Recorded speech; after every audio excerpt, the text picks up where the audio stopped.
What I've added here is the sync matrix of both sides on a Hmm. PDF, which you should be able to read quite clearly if you kind of focus in on it. So we're going to be playing the standard mode of the game. So there's a basic mode, a standard mode, and an advanced mode. And the standard mode, you use the orders, and it uses morale, but it doesn't have the doctrinal stuff, which gets a bit more kind of complicated. Hmm. What you'll need to do on your turn is it could be quite easy in some ways because essentially you're just following the orders. So in the real game, you would have written out these orders yourself, but these orders are provided in the scenario books for the first scenario to give you kind of like an on ramp. So kind of like so you don't have to like Sure. start from scratch. So that's what these are. So this is what you'll find in the scenario books for NATO and for Russia. So in some ways it's quite easy because what you've got to do is just follow the orders. So with NATO, what we've got is these are like local Estonian forces. This is kind of like the initial Russian invasion. You've got some understrength local Estonian forces, and in this scenario, the NATO forces weren't really expecting a Russian attack on this axis, and so this is quite an important bridge, and they have to rig it to blow it, and the Russian forces have to get there before it stops, before it blows, and that's Hmm. essentially at the end of the fifth turn. Russia has to basically be there, and NATO needs them not to be there. And that's your primary objective for both sides. Russia to be there, NATO not be there. But you've also got a secondary objective that you would roll for.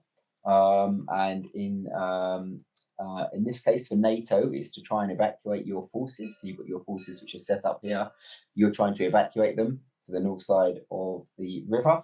And for Russia, you're trying to. You wouldn't know this what the opponent's secondary Sure. objectives are, but you're trying to get control of this area of this city to try and make sure that they don't try and interdict you from here once you've claimed the bridge. Okay. And so your orders kind of reflect that. So if we look at the Russian sync matrix, the order sheets are split by task groups: task group 1, task group 3, task group 4, and that reflects the task groups that you have in the ORBAT for the scenario. You've got four task groups. So Moses, yeah, your task group, you're the Russians. So you've got basically two armored infantry platoons here. So this is basically two sets of they're two BMP platoons, and they've got mounted infantry with them. The BMPs have got this should be yeah, that's right. They've got a single shot of a stabber, which is like an anti-tank guided missile, each of them, and then you've got mounted infantry with RPGs in that task group 1. So you can see task group 1 has got the order: maneuver to grid square 22, E22, N23, attack enemy forces en route. So you know E22 is here, Hmm. and then 23 is there. So you've got to basically maneuver to there. Okay. That's what you've got to do for the first 3 turns, and you're told that you're going to enter basically there. Okay. So you've got to get from there to there in 3 turns. You have a bit of discretion about what you do afterwards. That's just your orders from your commander. The one challenge you've got is, well, you're going to have a number of challenges, but one is there's this bridge, and only one armed platoon can cross a bridge like that per turn because it's a small bridge. So you're not going to be able to get both across in a single turn. Okay. So that's that task group, and I'll talk a bit more in a second about movement and how Nate might respond. You've got task group 2, which is again very similar. It's actually almost the same, except that task group 2, where is he? I've also got your TAC HQ. Your tactical HQ is embedded. So your tactical HQ is also in a BMP, but it's embedded within the wider BMP platoon, which basically makes it harder to. Nate wouldn't know it was there, and it makes it harder to hit it. If Nate targets this platoon, he's only got a 1 in 6 chance of actually hitting. He can't specifically target that HQ. He's only got a 1 in 6 chance of like incidentally hitting it. Sure. And that task group 2 has got the orders to maneuver for the first 2 turns to grid square E23, N21. So that's 23, 21. So you've got two turns to get to there. And you're entering 27 to 23. You're entering there. Do you lose points for Pretty similar not for this task group accomplishing 3. It's that the same. within the time frame? No. But if you don't accomplish it within a time frame, you might have to issue new orders. So it depends what the situation is. Basically, you have to do your best to try and. It's just like real life, I think. Basically, you have to try and do your best to meet the order, and then there's three kind of situations. Most of the time, you'll be able to meet the order, so you can do it. Sometimes you won't be able to meet the order just because you've taken too many losses or because you're going too slow. And then if you're taking too many losses, you can try and pull back. Because if you're taking a bunch of losses and you're in the middle of like the open, you're taking loads of hits, you wouldn't stay there. You'd pull back. You wouldn't blindly follow the orders. So you're allowed to pull back, but then you have to issue new orders. Or sometimes it just doesn't make military sense anymore to go for an objective because of the changing state of the battlefield. Then again, you issue new orders. So you can issue new orders. But if, for example, you didn't get there in that many turns, but you thought you could the next turn, then you can try and do that in the standard level orders. So it's up to you to try and interpret what that means, but it's going to put you behind schedule. Okay. When we're in the advanced rules, when you start having boundary lines and control measures, then that starts biting. That becomes a big problem for you. But we don't worry about that in this kind of like the mode we're playing at the moment. Okay. And then you've got another force, and they're entering there. They've also got to get to there at the same time. And then they both have to attack into any enemy forces that are there. And then this task group 3 from Mo, they're trying to like basically support that and then secure down there. So they're trying to secure that final grid square, whereas these guys are helping those guys up top to try and take this top bridge. You've got a single recce force, and their job is to basically screen all the way to the Cindy Bridge, which is your main objective. So they have to go. They have to move it to 25, 21. They have to move to there, and then they just give them the orders to screen up to Cindy Bridge. So you decide what you want to do. You care about the recce because it's got this star on it, which means it's an I-star unit. So it can provide line of sight for your off-board assets. And in terms of your off-board assets, you've got a first-person view drone, and you've got a 152mm artillery. So you can, as an activation, you can activate one of those to fire artillery or drones.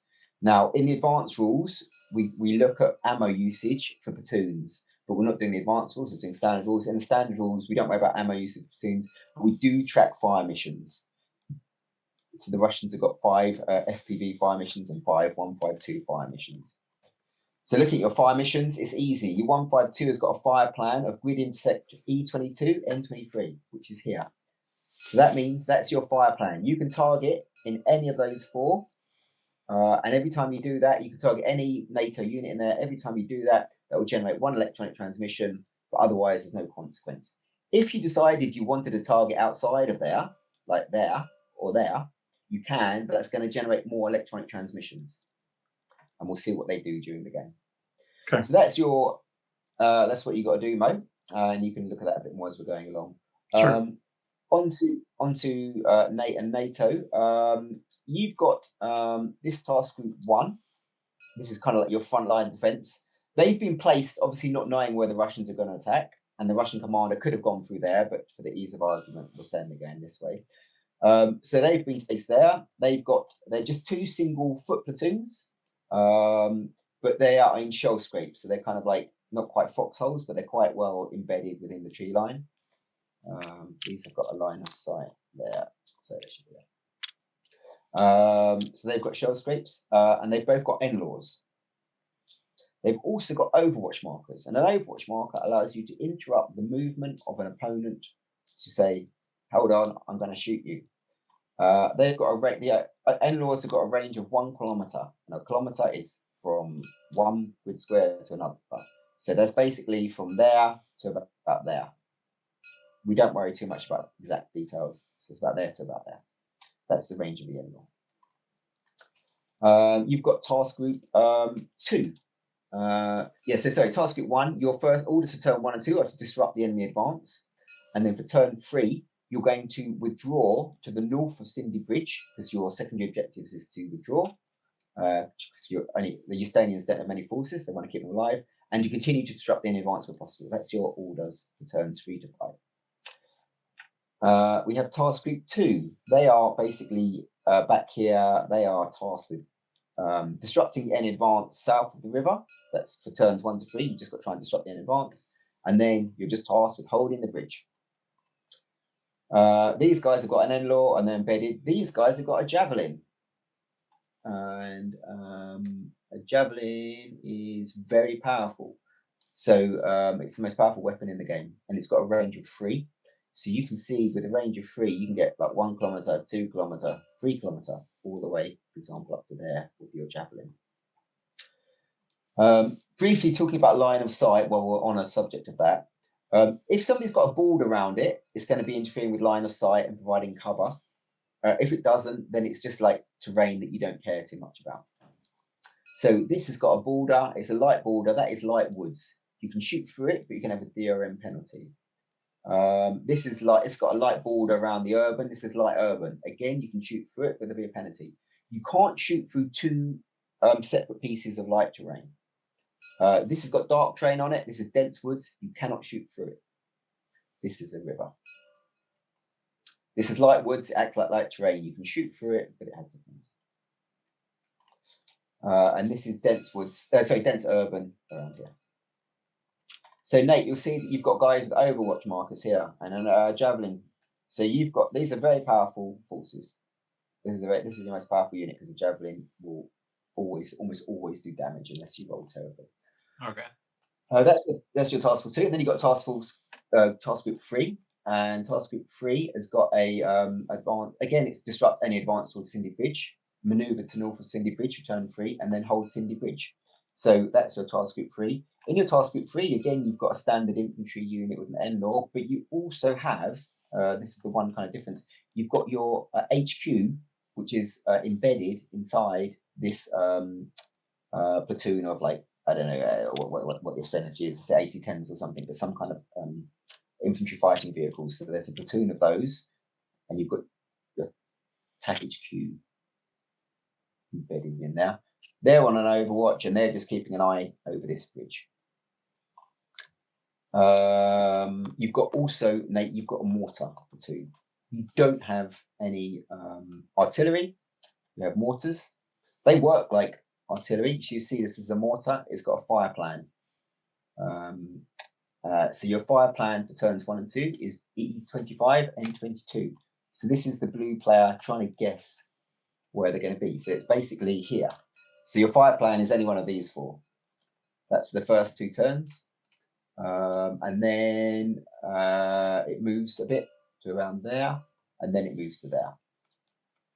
And you've got FPVs, so and again, they're targeting the same area and they're moving up a bit.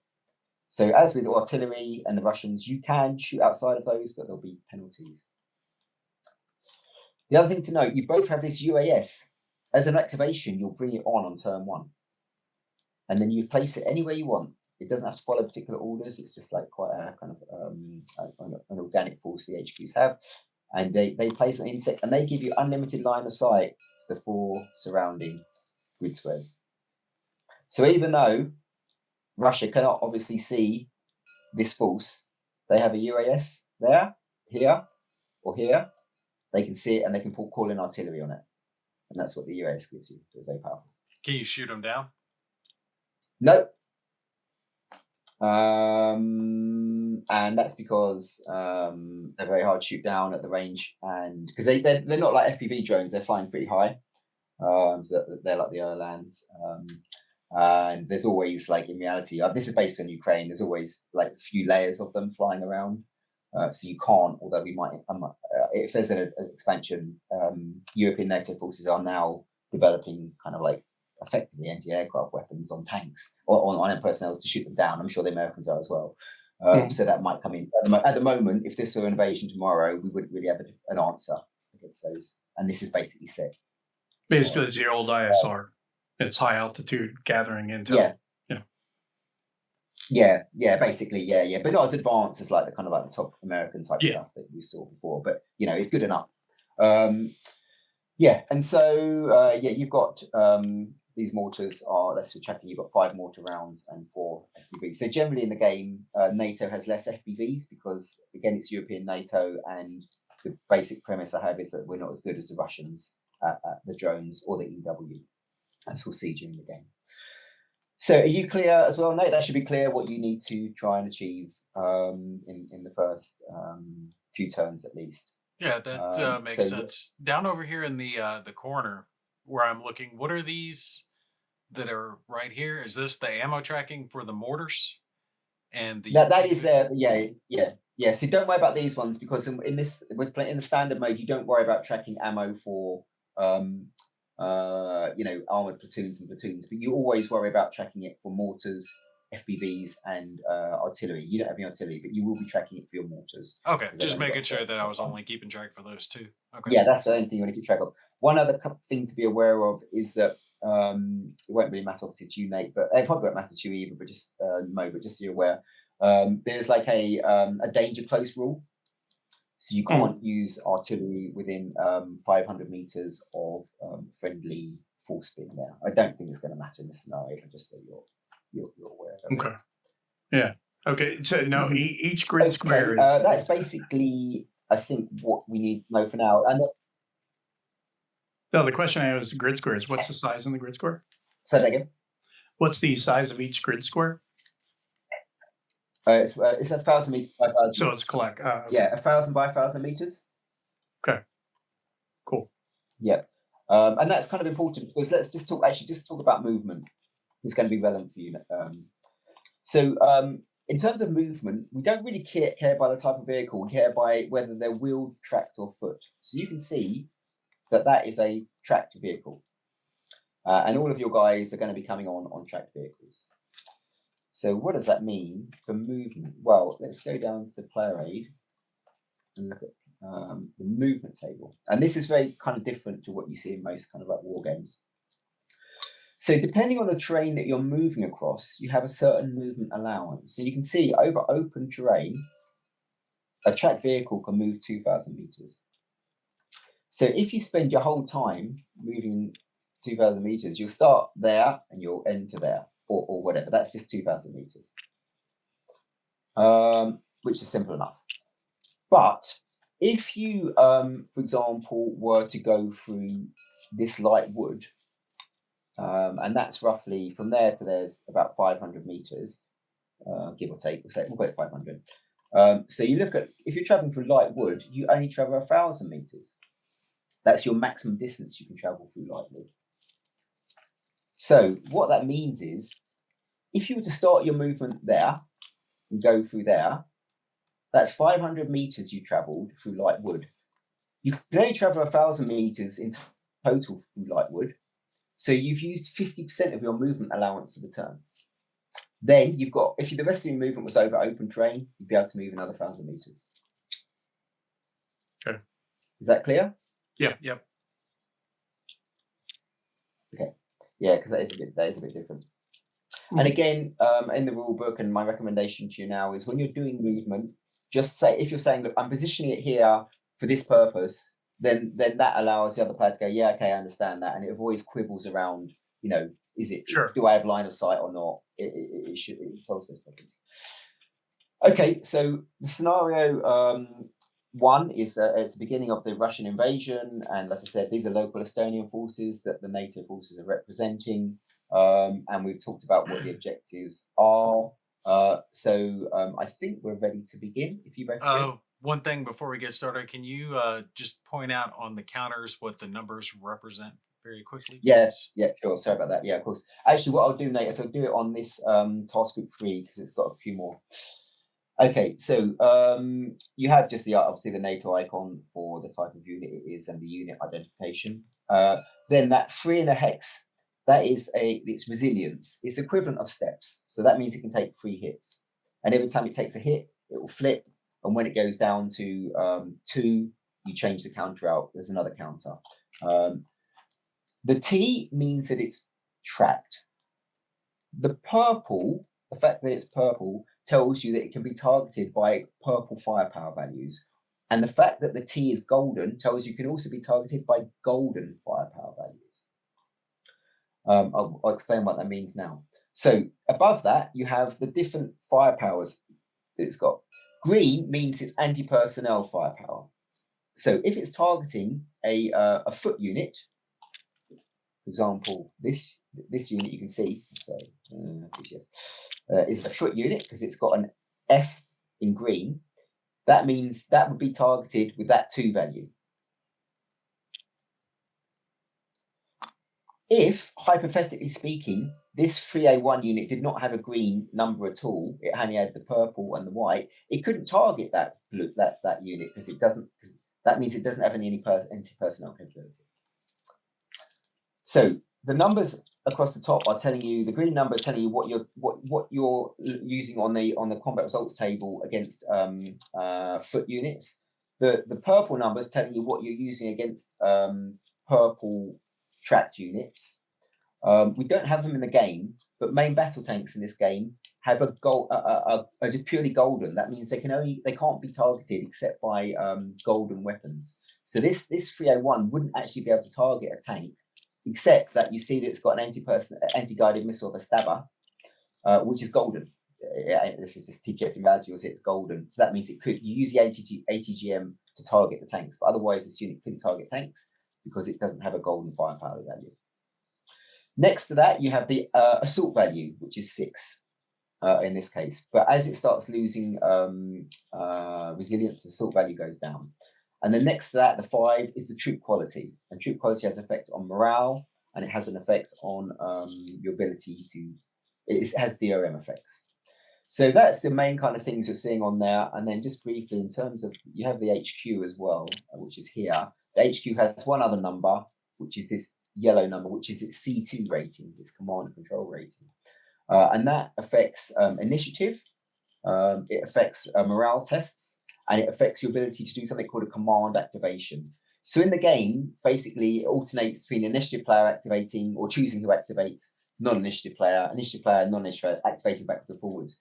But if you activate the task group containing your HQ can actually activate up to its C2 rating -1. So this HQ could activate that task group. If you activate task group 2, you could activate another task group at the same time without NATO being able to respond.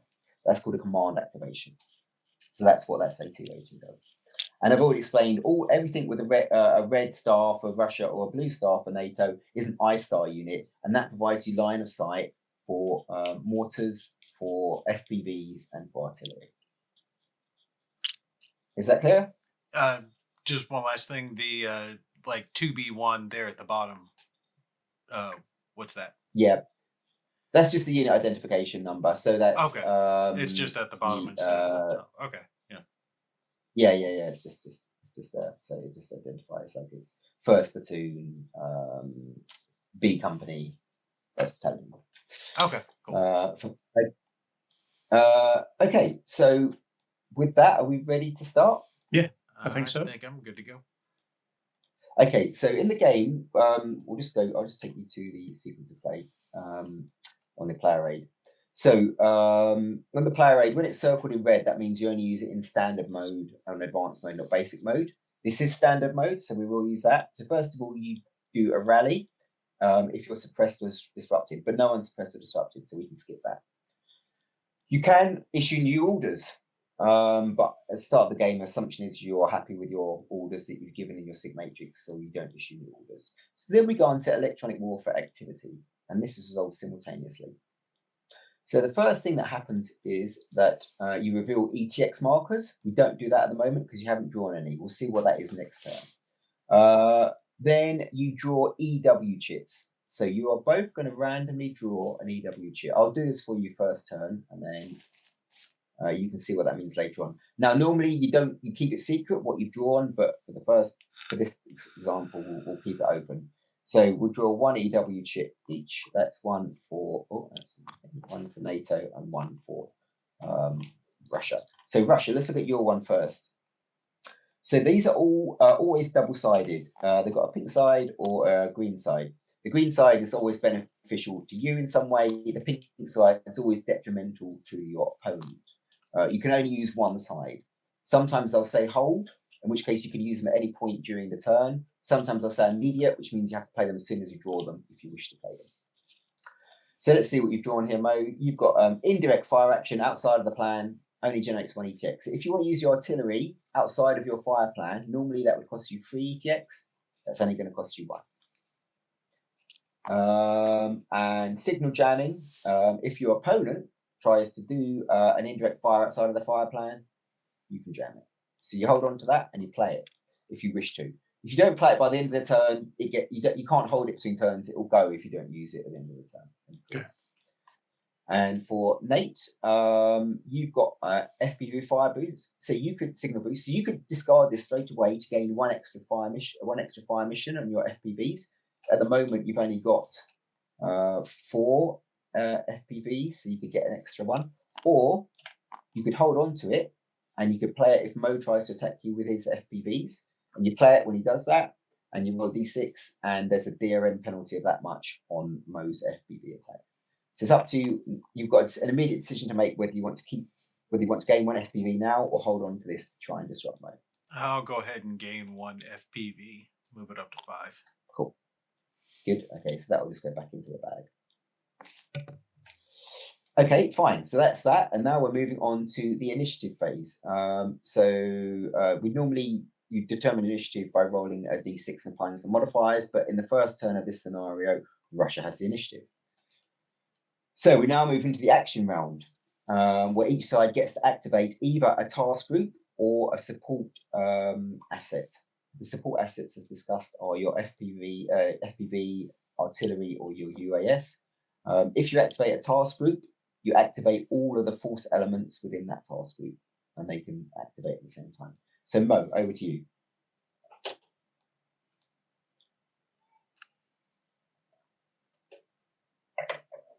Are you with us, Mo? Yeah, sorry, I had it on mute. So if I go task group 1's up here, they're coming in up here, right? By C, the corner. Yeah.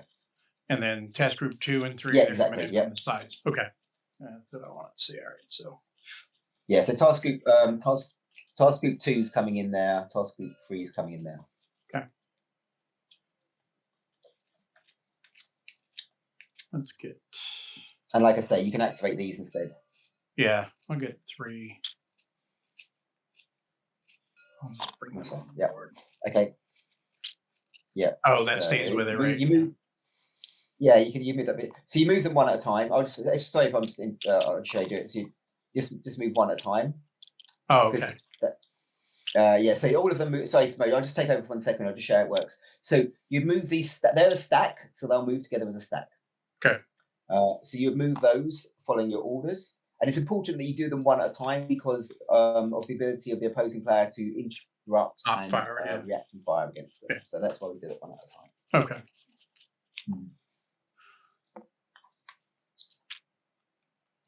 Those there. Okay. So that's you count this half as a half hex type thing, not half hex, a half grid, or that right there. Yeah, I'd call that about 200 meters. Okay, so that would be 1,200 to there, basically. So they could go essentially to about, I guess, there.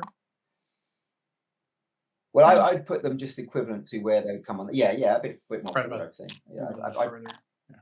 Yeah, about there, I'd say. Yeah. Okay. So, yeah. Yeah, because you can move about 2 grids. Yeah. Just making sure I'm doing that right. One thing I'll say is that one of the actions you can do is called a move and fire.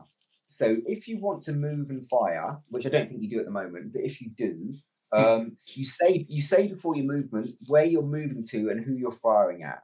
And that's because the opponent then gets to say if they want to interrupt that at any point with a reactive fire. So that just avoids a situation where you kind of move and you fire at the person before they get a chance to reactive fire. The person with an Overwatch marker can always react before you can shoot at them. Sure. And the Overwatch marker is really representing the fact that they've set up like a target area of interest. It's a kill zone. They're ready for you. So that's why they get the advantage for that. Sure. Okay. And so this terrain here is what, low-lying scrub or something, or?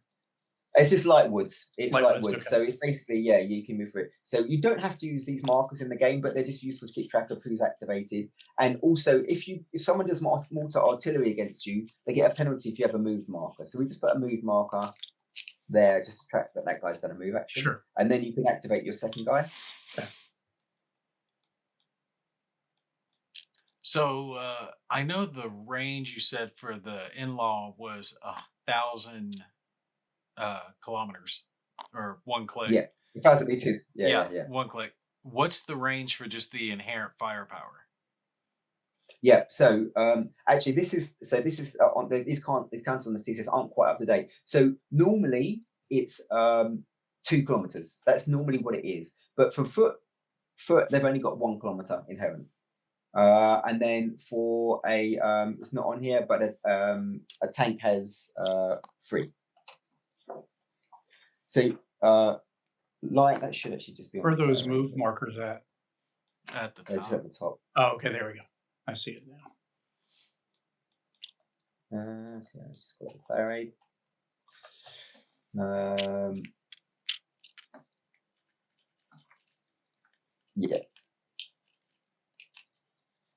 Yeah, so basically range is 2,000 unless it says otherwise on the counter. And on the counter, for foot FEs, it's 1,000, and for main battle tanks, it's 3,000. But we don't have main battle tanks in it. So it's essentially 2,000. And then, as I noted, on the anti-tank guided missiles, that number tells you what the range is. So Javelin's got a range of 3,000, and that Stabber's got a range of 3,000 as well. Yeah, so I don't have anything in range to shoot at him, but he could actually shoot at me. Well, you do have your javelin. Javelin. Because this can actually. That's a one shot, right? No, it's got. Sorry, that's 2 shots. It goes to the depleted side and then it goes. So they've got 2 javelin. That's a 2 fire actually there. But if you are shooting through there, you're going to have a penalty shooting through this terrain. Yeah, I'm going to hold the javelin for a little bit. Yeah. So what we do then, and again, this is something on the final version of the game where this is not just blank, but we'll just, that you can just switch over to say that task group 3 has been activated. So they're all activated. So Nate, it's now your go. Are his stabbers the same way? They look like they're 2-sided. Yep, they are, but they're on the depleted side. So he only gets the one. He only gets the one, yeah. Basically, the amount of munitions on the Russian BMPs is quite limited, whereas this platoon has actually been equipped. They're like an anti-tank platoon, essentially. So they've got javelins to go around, and they're kind of set up for it.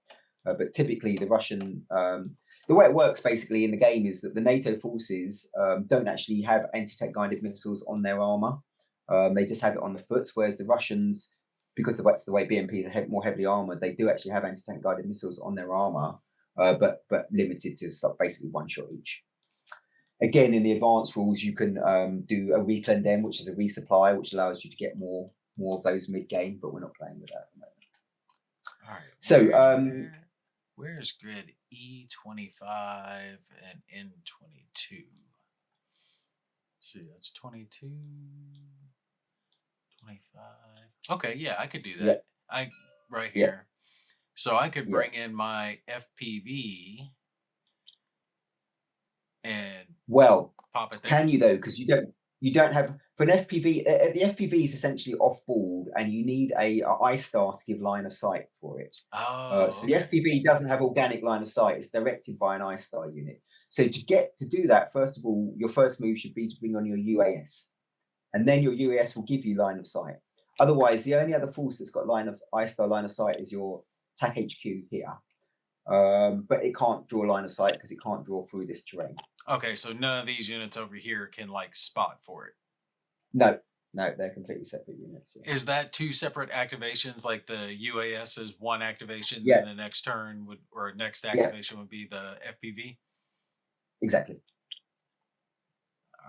And does it matter where I put? It goes on the center line. It's a center point. Center, because it'll give you 4. No, I mean, do I have the choice? Like, could I put it there? Yeah. You can put it. Yeah, you can put it anywhere you want. Yep. All right. So But you want to put it below that. You don't want to put it up there. Well, I was thinking this way. You've got guys coming up from the north, and then guys coming in from. Yeah, that would be the only place you really could put it. Yeah. I mean, you could put it in the south, but it's better, more effective up north. Yeah, but this way, I can kind of see what you're bringing up north and here. 2 major approaches right there, the only thing to think about, though, Nate, is your dumbass commander has put his fire plans there, right? So that's where your fire plan is. So no, it was 25, 22, and 25. That's right there. Yeah, okay, yeah. So, but still, though, that means you don't have line of sight with your UAS to there. But I Whereas your do fire have plan line of allows you. sight to this square with Yeah, yeah, you these. do. You do. Yeah, yeah, sure, sure. Yeah, yeah. It gives you line of sight to those. Absolutely. And this would give me line of sight for my weapons like the javelin up here for when his units are coming down from the north, right? No, because the javelin uses the line of sight from the unit it's armed with, because it's Yeah. just a fire. It's just a shoulder firing kind of like weapon. It's a direct fire. It's It's not a indirect. Oh, so Yeah. there's no benefit for the UAS being up here to see these guys for Not for the javelin. No, what the benefit of having there is like if obviously you wouldn't know in reality, but since we told you, if Mo were to come down that way, you could redirect your indirect fires now because you've got line of sight to these. Now that's fine. You can do that. That would just generate more electronic transmissions, which will benefit Mo. But you could do that if you wanted to. So that gives you that optionality. Okay, well, I mean, we can do stuff like that to kind of show people what happens when you generate more electronic Yeah, warfare. that's Yeah, exactly. like I say, we want to try to show the game off. Not necessarily always the best moves, but the more mechanical. Yeah, exactly. All right, so Right, I'll good. go with my UAS right Mhm. there and pass it back to Motown. Alrighty. Okey-dokey. So we'll just put that over there so it's been activated. Again, these are optional, but we'll just put it there. I'm just going to put it on top just so I can carry them all across. Yeah. He's going to go in here. He's just going to move. He would just have to have 50% out. You can have less than 50% there because that's impassable terrain for track vehicles. So that's as far as you can go. Yeah. Cool. So yeah, you're just kind of moving up to the edge of those woods. Yeah. Cool. So I mean, we'll put move markers down because they might be subject to artillery. Sure. I'll let you do that. So Nate, over to you. All right, now we'll do the FPS thingy. FPVs. Okey-dokey. Cool. So who are you targeting? Because you've got quite a few bunch of people you can target here. But let's see. Looking at your FPV fire plan. Your FPV fire plan says it's E25 N22. Yeah, which is right. So your FPV fire plan's here. So I benefit like targeting these guys. You'll generate for the FPV. The FPV does not generate any electronic transmissions if you target within your fire plan because they've got videos. You're not going to generate it. If you have to target outside your fire plan, then it will generate. So if you target one of these guys, you're not going to generate any electronic transmissions with the FPV. Okay, that's a good thing about the FPV. We'll target here and I guess target this stack since there's 2 in the stack. Okay, we'll just put that there instead of doing it. So first of all, we need to work out what your DRM modifiers are. So let's go down to the player rate. And we'll go to the indirect fire thing. So let's go through the sequence of play. Declare the target. Target must be within line of sight of a friendly I-star unit and within range if mortar and no danger close. That's all fine. Play a target marker. We haven't got any of those at the moment. Play an EW chit effect. We don't have any relevant EW chit effects. So now we're going to roll 2d6. So let's just get this 2d6. So you want to roll those, Nate? Want to roll high? Roll ones. Oh, nice. That's very nice. Can't roll higher than that. Well, you can by 1, but yeah, by 1. Okay, that's well done. So then we're going to look at the direct fire modifier table on the right. So you value of target markers. UAS with line of sight to the target. Yes, you do have a UAS line of sight to the target. That's putting you up to 13. If you had friendly recce or FST, fire support team with line of sight, you get additional bonuses, but you don't. If you're doing artillery against a foot unit in dense woods, you're going to get another modifier because of the splinter effect, but we're not. If the foot is in cover, but it's not a foot unit, so they don't have to worry about that. Has the target moved? Yes, so you would get a -2 modifier, but FPVs don't care about moved because they can chase after them. So that FPVs are really good because they don't care about moved markers. Target has a digging shell script marker, no. Target is a tracked FE vehicle. Yeah, so basically that is the case because it's got armor. So it's -3. So basically you rolled 11, you got +2 for the US, -3 because it was tracked. So you've got a roll of a 10. So we look at 10 on the FPV table, that's 1 hit. So what we'll do now, how do you apply hits?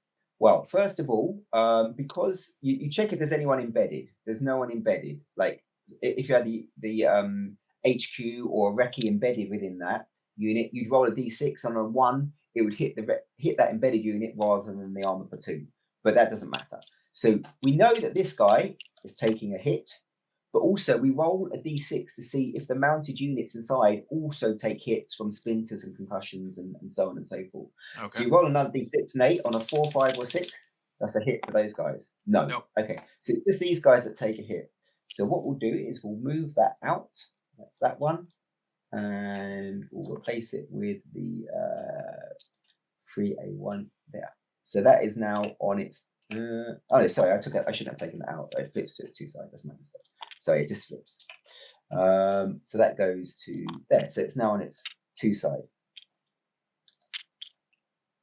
The other thing that happens is it takes a suppression. So what does suppression do? Well, suppression reduces your movement by 50%, and it affects your troop quality. So suppression is not good in terms of movement if you've got to be somewhere. So it slows it down, and his troop quality would go from 5 to a 4. Exactly, yeah. But he might be able to shake that off next turn. Now, Nate, with a FPV, to represent the fact that they can do kind of swarming, what you can do is you can do something called a double tap. So you can do another fire action straight away as part of the same activation with your FPV. It's going to use up another one of your fire missions, but it's an ability to do like a double hit if you roll well. So it's up to you if you want to do that or not. Yeah, we'll go ahead. We'll double tap. Why not? We're there. Okay, double tap them. Yeah. Roll again then. All right. We know you're basically going to be minusing 1. So 9. That's so nice. So a 9 is again, it's a hit. This is really bad for Mo. Okay, so roll again a d6 to see if the guys inside take a win. 4, 5, or 6. They do this time. Okay, so these guys are going to flip. But that FPV definitely earned its weight. Yeah, so that goes there. Yeah, so the way that the and we've replaced it with the 1 step, and now these guys are disrupted, and disrupted's like really, really bad because if you want to do a move action when you're disrupted, you cannot move towards an enemy in line of sight. So that's obviously no good for Mo. So that can go off now. You've done your FPV. So the last thing to do is to reduce your FPVs by 2, which you've done already. Okay, yep. Good. Cool. Well, sorry about that, Mo, but that's FPVs for you. So over to you. So yeah, with the FPVs, it's quite interesting. Like the way that the CRT works is based on the fact that although you see lots of videos on YouTube and whatever about how effective they always seem to be blowing stuff up, they're not actually that effective, and it's only about kind of 30% of the time they get some kind of result. So that's actually what it's meant to be. So if you're not getting results all the time, that's just the nature of the reality of what we see in Ukraine. Now, does that mean that I have activated my FPV for this turn and can't activate it again until the next turn, correct? That's right. Yeah, exactly. Yep, that's right. All right. Motown, what you got? Okay. Let's see. Well, you're kind of free to move because I don't have anything left that can touch you except for 1 javelin. Oh, well, you've got your mortar. But I got to have line of sight.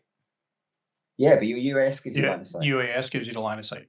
Oh, yeah, but I would also be calling it in off target unless I target the same grid that I just targeted, which might not actually be a bad idea.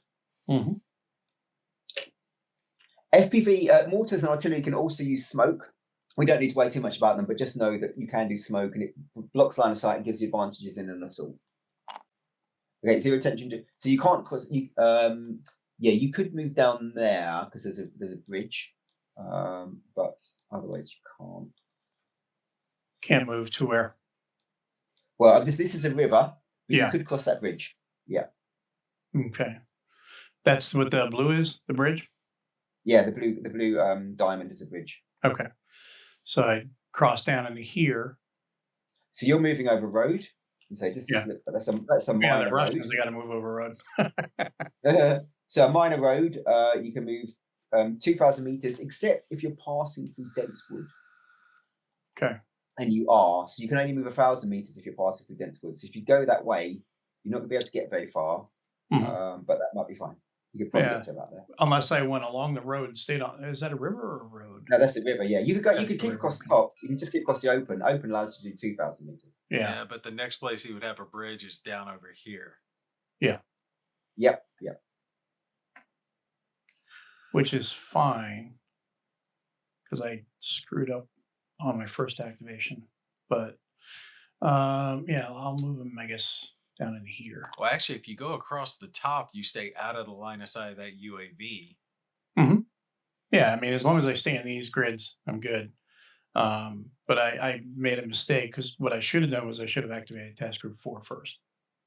But because I got a screen, I should have moved them up sooner with Task Group 3 and then put Task Group 2 a little higher. But it's just my thinking. So so that would be that activation. And then I would just say if you want to, you can move those further. Okay, so they can move 1,000 over through that road, so you could easily get them to about. Yeah, but then they're there. Yeah, sure. Yeah, that's just. Yeah, I'm going to keep them in terrain. So okay. Keep them in just putting it. Yeah, you're trying to put them in the edge of that woods there. Yeah, I'm trying to give them some sort of protection. I mean, moving across open ground is stupid. Yeah, and you're still out of my range right now. Not for the javelin. Yeah, the javelin's only 3. Javelin's right here. 1, 2, 3. It ends like here. Yeah, right there. Yeah. So even if you were right here, I wouldn't be able to get to you. Yeah. Okay. Screw it. Then I will leave them out in the open. Because notice my unit's a little back from that line. Mm-hmm. All right. Same thing for these guys. Now, sorry, Mo, you can't. Only one motorized platoon can cross the bridge. Yeah. Okay. So then he has to go here. I'll leave him there. So that's Does it? All right. So like in Warhammer 40,000, right? A task group, you would say a unit, would have to stay within so many inches of each other. Does that matter in this, or can a task group just spread out as much as it wants? Well, there's no rule that says a task group has to stay together, but the fact. Can you hear me? Yeah. Yeah, you were cutting in and out a little bit, but gotcha. Yeah. Sorry. Okay. Thanks, Nate. So there's no rule that says a task group has to stick together, but by virtue of the fact that you have to follow the same orders, they tend to stick together. So basically, the fact that task group 1 has got to get to 22, 23, right? They've got to get to there, and they start there. So within 3 turns, so it's a natural kind of consequence of your orders that you stick together, rather than there's this hard written rule that says you have to. Is that clear? Yeah, but one could. Yeah. If there's a bridge up here, one could come in from the top, one could come in from the bottom. As long as they're heading towards the direction. Exactly. Yeah, there's no rule otherwise. Yeah. Okay, over to you, Nate.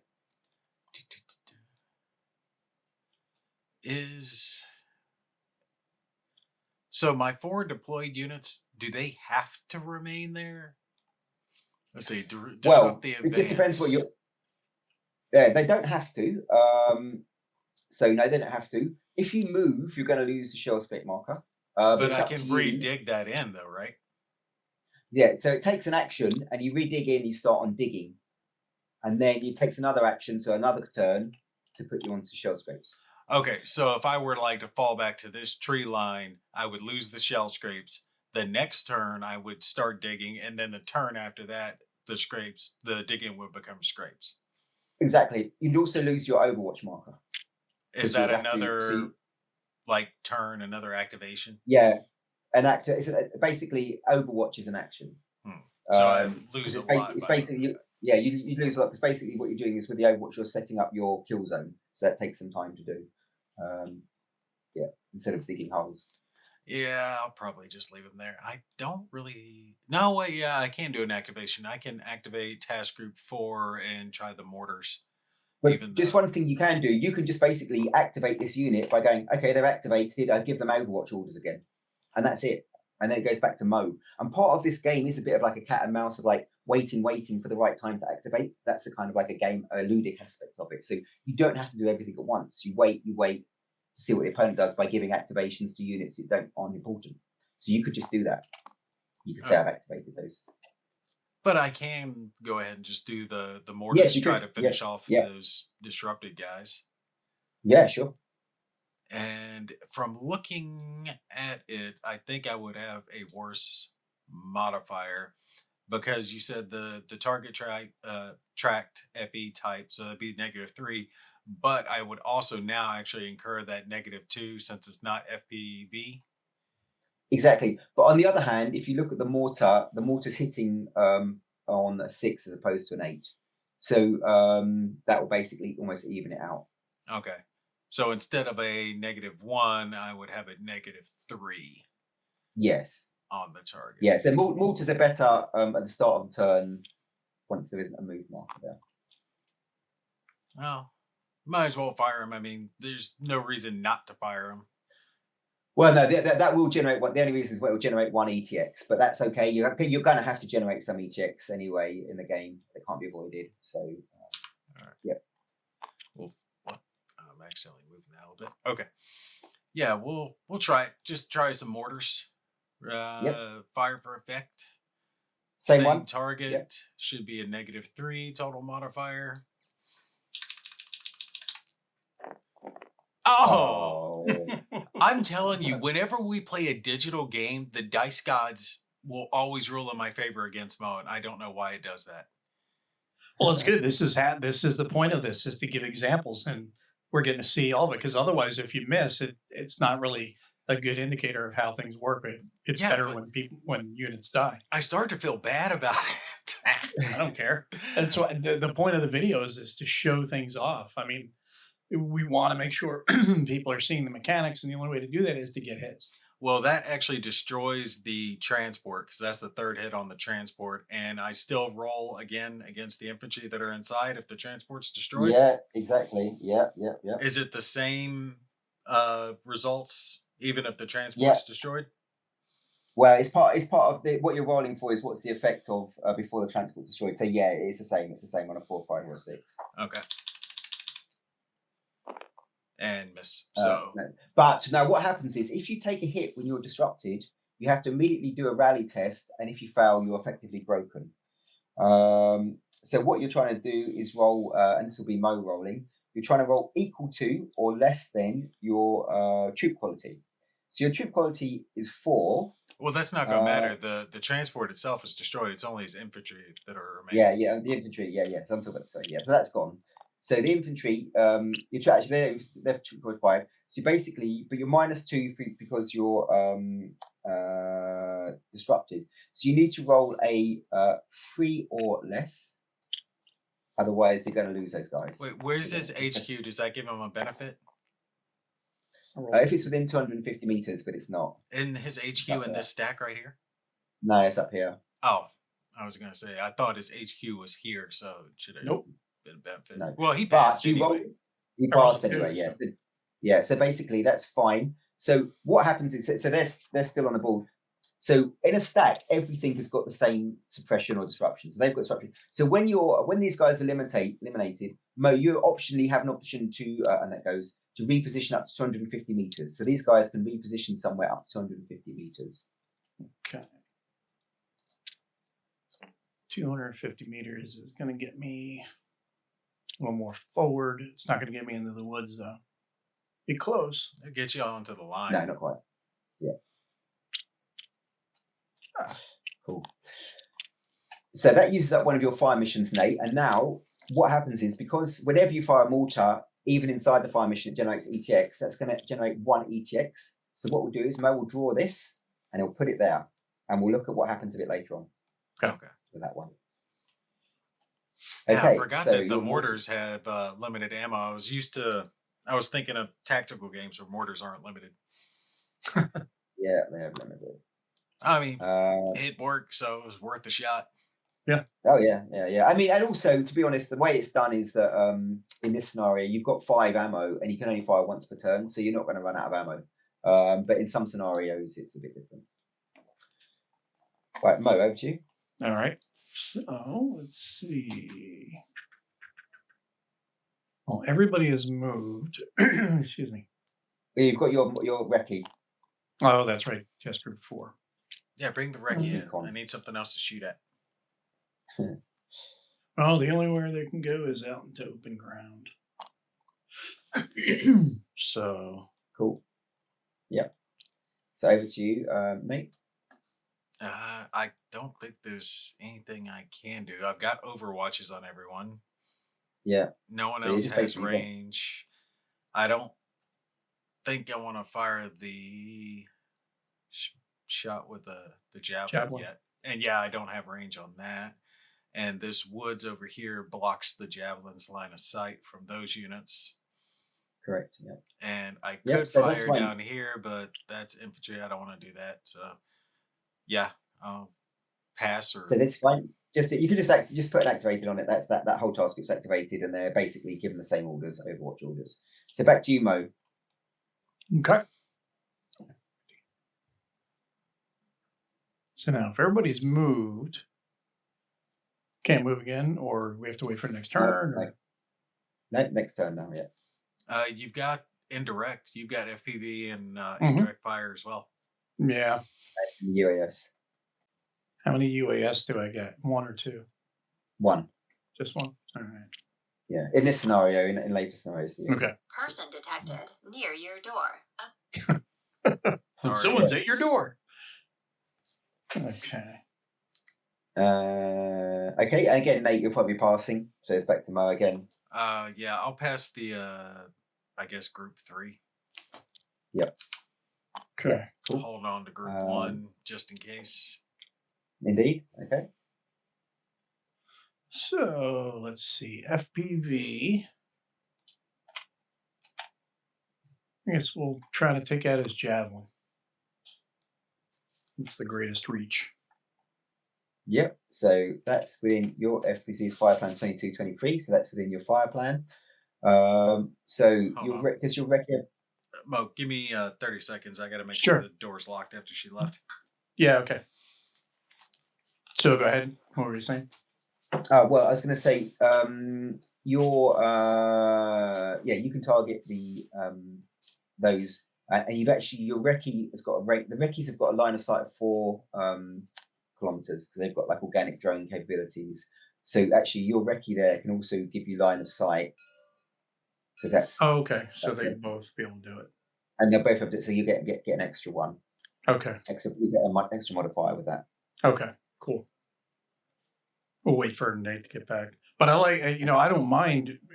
I mean, I don't care if my guys get killed or not when I'm playing. I'm playing for fun. But the whole thing is when we're doing a demo like this, I prefer when there are hits for both sides because then you get to see the action. You see forces get whittled away and stuff like that. All right. Did I lose anything?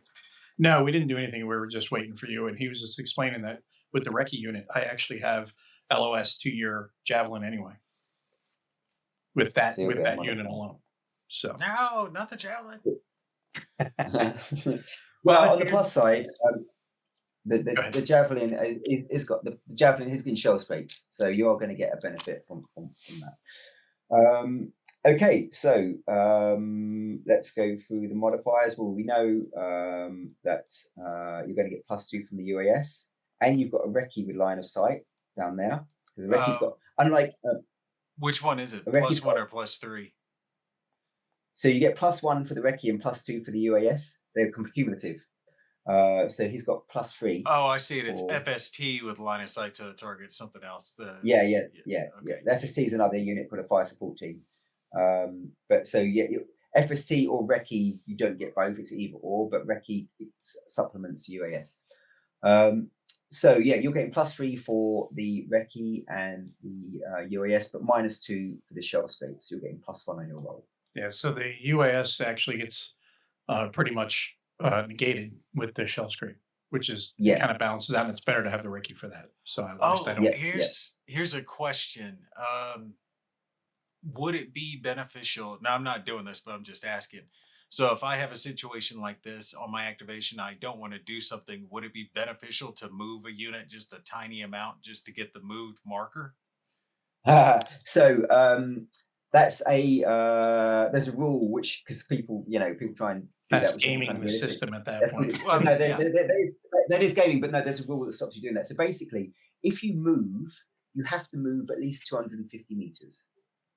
Otherwise, it's you do something called a reposition. If it's within 250, if less than 250, it's called a reposition. If you do a reposition, that's fine. That's actually a hold action, but you don't get the move marker. So you have to actually move at least 250 meters to get that move marker. And you lose the Overwatch, correct? If you do Yeah, that. you lose the Overwatch and the shell scrapes. Yeah.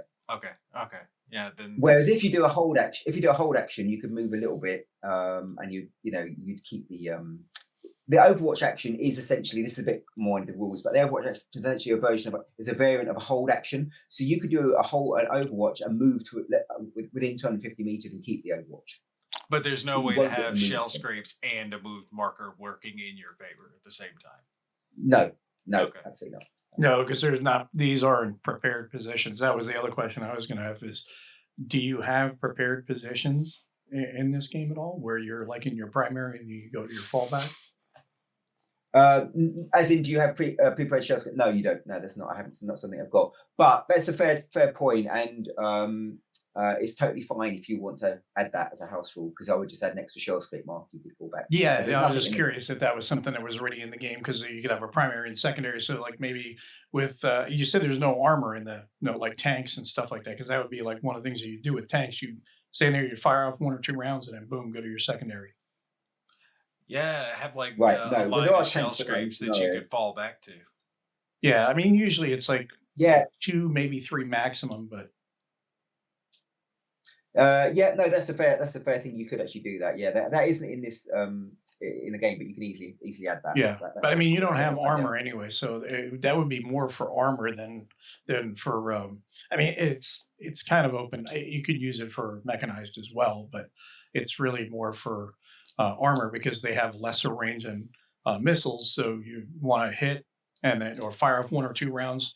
This way, when you get your second round off, 3rd round maximum, they're gonna know where you're at. And they're gonna start either hitting you with artillery or mortars, or they're gonna be firing back with their tanks. So you want to back off to your secondary, and that way they don't know where you shoot and scoot. Basically, shoot and then you run back to your secondary. Well, I mean, to be fair, well, they will know where you are with the UAS, but yeah, that's fine. Yeah, with the UAS, that does change things around. Yeah, defense and depth has been used for thousands of years. What's that? Defense and depth has been used for thousands of years. It's not just an armor thing. Oh no, but I mean that's pretty much standard armor against armor is what you do, firing and move. So I was just curious if that was detected. You got more people at your house. Well, you're just popular. Everybody's coming in. I thought I'd muted it. Let me try again. So all the games are getting delivered. Yeah, there you go. All right, so let's go ahead and I got to roll 2d6. Yes. 2d6. Yeah. Just hit the R button repeatedly, and it'll roll it for you. I told you. It is digital games. They do not like Mo. I'm leaving. Nope. I always roll on. Okay, so that goes right so that's not going to be a hit. Yeah, and when you miss an FPV, it could be that. It also just means local jamming, things like that, or the common shotguns. Wait, he had a plus. You can roll. You could do a double tap. Yeah, I'm going to try a double tap miss. Yeah. Well, no, a +1. He had a +3, but minus 2, so he's +1 overall. Okay, yeah, that's not going to be enough to bump you up there. That'll do it. That's going to be a +1. That'll do. Yeah, so that's 9. That's 9. Yeah, so that's enough on the FPV check to give you a hit. So this guy will take a now the NATO forces have got resilience of 4, whereas Russia's got resilience of 3. Always. So generally, but these guys are a bit weaker. But what that means is this counter is going to be swapped out straight away. So I'll grab the 3. No, I thought we saw that earlier. Oh, I see. It was on its 3 side instead of its 4 side, so it was already reduced. Yeah. So it was already depleted. So that's 1v1. So it now moves to its 2 side. Hold on, and then take a suppression. Let me do a little flippy. Knock all these over to their 4 side real quick while Mo ain't looking. Cheater. So Mo, that's good. But just move your FPV fire missions down by 1. Okay. Did you move that or? Well, I haven't done it, no. Okay, so FPV, where is my FPV? Yeah. So that goes to Yep. 4. He was on 5, he's now down to 4. Yeah. Now, also in the game, if you don't want to bother using that chart, table, you can just use these, which just also can be track fire missions. These yeah. Things. Oh no, So that's it's up to you what you want to use, but 2 fire missions. That was the double tap use mode. that. Double tap. Okay, and then you've got and then you've still got your artillery as well. Yes, I do. Should I fire my artillery? Yeah, why not? Let's do that. Work for me. Let's do the artillery. Let's show some more mechanics. So same roll. Different. No, move doesn't affect it. So Yeah. Same thing. It's the same, but it's going to be a better results table for you. Yeah, because he's still getting the recce and the thing. 10. So it's 9 plus that's 1. 10. That's 2. 2 hits. That should be destroyed. Yeah, that's destroyed. Bye-bye, St. Javelin. Nah. Yeah, that's bad. And then we'll keep track of that, just because that affects the initiative roll as well if you've lost a guy.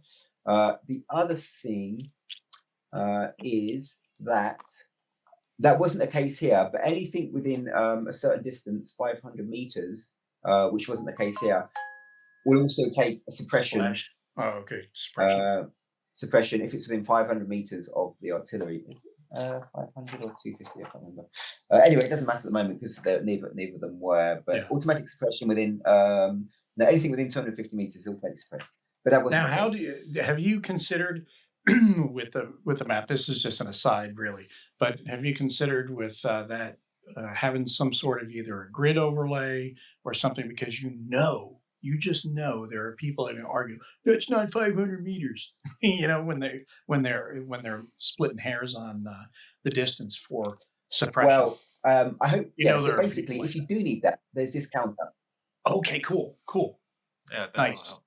Hey, yeah. So you just use this. Quick question here. Good. Where's the line of sight tool thing? Okay, here we go. All right, so like his thing, he's here. He's wow, that did not do you what can't I thought it was draw going like to do. Crayon. I was trying to do a straight line. This thing's all curvy as shit. All right, you get the point I'm trying to make. So he's tracing through. I remember you said something. You mean like that? There you go. Yeah, that's what I was trying to do. Right. So he's tracing through a couple of the degrading things. Does that still actually allow your unit was there? I'm asking for the other units. Oh yeah. General. No, that one he couldn't trace line of sight because that's tracing through two light terrain. Two terrain features. That blocks line of sight. Yeah. Okay. So, what about these small little things? Like up here, you see how you got a bunch of little ones, like a little thing of forest, little thing of city. You mean the scattered terrain? Yeah. So all of these count as 2 as well. So it gets very obstructed, like up here. Yeah, it does. It does. So one thing that some playtesters, exactly. So if you were to like be Hold on, here, real quick. How do I delete this? Where's the eraser? Think of it. Okay, I found it. So if you had a unit here, Nate, and then a unit there, they would have line of sight blocked because there's 2 separate pieces of blocking terrain. Now, what some playtesters have said is like, well, that's a bit silly that this is only 1 and it's actually a lot more than those 2. Yeah, that's kind of what I was looking at. Yeah. So basically, there's an optional rule that says if you have to shoot through 250 meters of uninterrupted light terrain, line of sight is blocked. That's not a main rule because I'm trying to keep the line of sight rules a bit simple and just keep it just like. But if you didn't like that, then it's that optional rule which says basically if you have to shoot through more than 250 meters, it's blocked. Okay. And that should also be, I think something like that would probably be best in like the advanced games, like optional for advanced players. You want to really start being a little more hardcore about it, then you can't go through 250 meters terrain. I think that's better because then you're using terrain masking better. Yeah. Yeah. I'm kind of looking at it like if these guys were here on this side of the forest and then they're looking up all the way through this, that's not just a degraded shot. That's that's obfuscated big time. But I mean that you're looking at it from more the advanced. He's trying to keep it for the basic, very simple, Yeah, which I get it. is good. Yeah, I like that, and I like Yeah. the fact that But, you can but, graduate it up. but like I said, that's an optional rule, so you can use it in any play mode you want. So Sure. that's yeah. I mean, actually, just in terms of the optional rules, there's also weather rules, and weather rules have an effect on off-road movement for wheeled vehicles, but more importantly, on the number of FPVs and UASs you can use. And also, there's optional rules which allow you to change around with the because the task forces are all decided in the ORBAT. So your ORBAT fixes the number of fixes the fact that these two units are in that task group 1, but you can move them around with the optional rules if you don't like the ORBAT. And even mid-game, you can detach a unit or force element from one task group and join it to another. So Nice. there's optional rules that allow that. It's just which reflects reality. And a lot of the Sure. professionals, when they play it, say I would detask that and give it that. But for most people, it's fine just to keep that. Yeah, you would have to do that because you're going to have to reconstitute units and things like that on the fly. You're going to have to, just from losses, you're just going to have to do that. Yeah. For me, weather rule always is optional. I always leave those out. I don't know what it is. I hate weather rules. Well, weather's part of combat. Yeah. You got to fight the elements as well as you got to fight the opponent. So, and the terrain. So, okay, cool. I think that's going to be the end of the turn. It's going to be the end of the turn. Yeah. So there's one other thing, which is Nate. You get to draw an ETX because you spend all your last. You spent an artillery. So Nate. So that's the end of the turn. So what we'll do is we'll do a cleanup. So you just you take off all these activation 1 move markers, flip back these things, and that's really at this stage. There's a clean. If there'd been an assault, it'd be something else, but that's it. So we'll move this up there. Mo, you didn't get to use your EW chips. That just goes back in the bag. Mm-hmm. It's going to mess this up a bit. Now we go on to turn 2. So on turn 2, the first thing we'll do is we'll do the morale test. So you have this. There's only one unit which has got suppression, which is this one. Mm-hmm. So you need to roll a d6, and you're looking to roll less than your troop quality, equal to or less than. So you've passed that because it's equal to or less than. So that flips to suppressed. Okay. Oh, so it doesn't just go away; it flips, and then he has to pass it again. No, you got to step up each time. Recovery is a process, not just a status or a state. Yeah, exactly. So that's that, and then you now have the option, going back to the sequence of play. That's your rally, to issue new orders if you're not happy with the orders. So let's just quickly take a second. I don't think either you're going to bother to do this, but if you wanted to, issuing new orders, you don't really want to have to do it for a few reasons. One is because it generates an electronic transmission, and 2, because your units cannot activate on the turn that they've received new orders because they're processing them. So they can't do anything that turn. But if you were to do that, then you would just strike through all of the turn orders and write down new orders. Does that apply to indirect as well? So if you change your targeting parameters, you can't use it that turn either? Yeah, exactly. You can't exactly that. Which might not be such an issue because sometimes you might not have that many you're going to fire anyway. But yeah, exactly, it's the same problem. Now, in the advanced rules, reflecting let's call it Western or NATO military doctrine, and the whole concept of mission command and that kind of thing, you actually can activate a task group and give it a new order without any penalty, and that reflects the ability of NATO commanders to think on their feet on the ground, where the Russians can't do that. In the advanced rules, the Russians cannot change their rules at all; they are fixed for the whole game.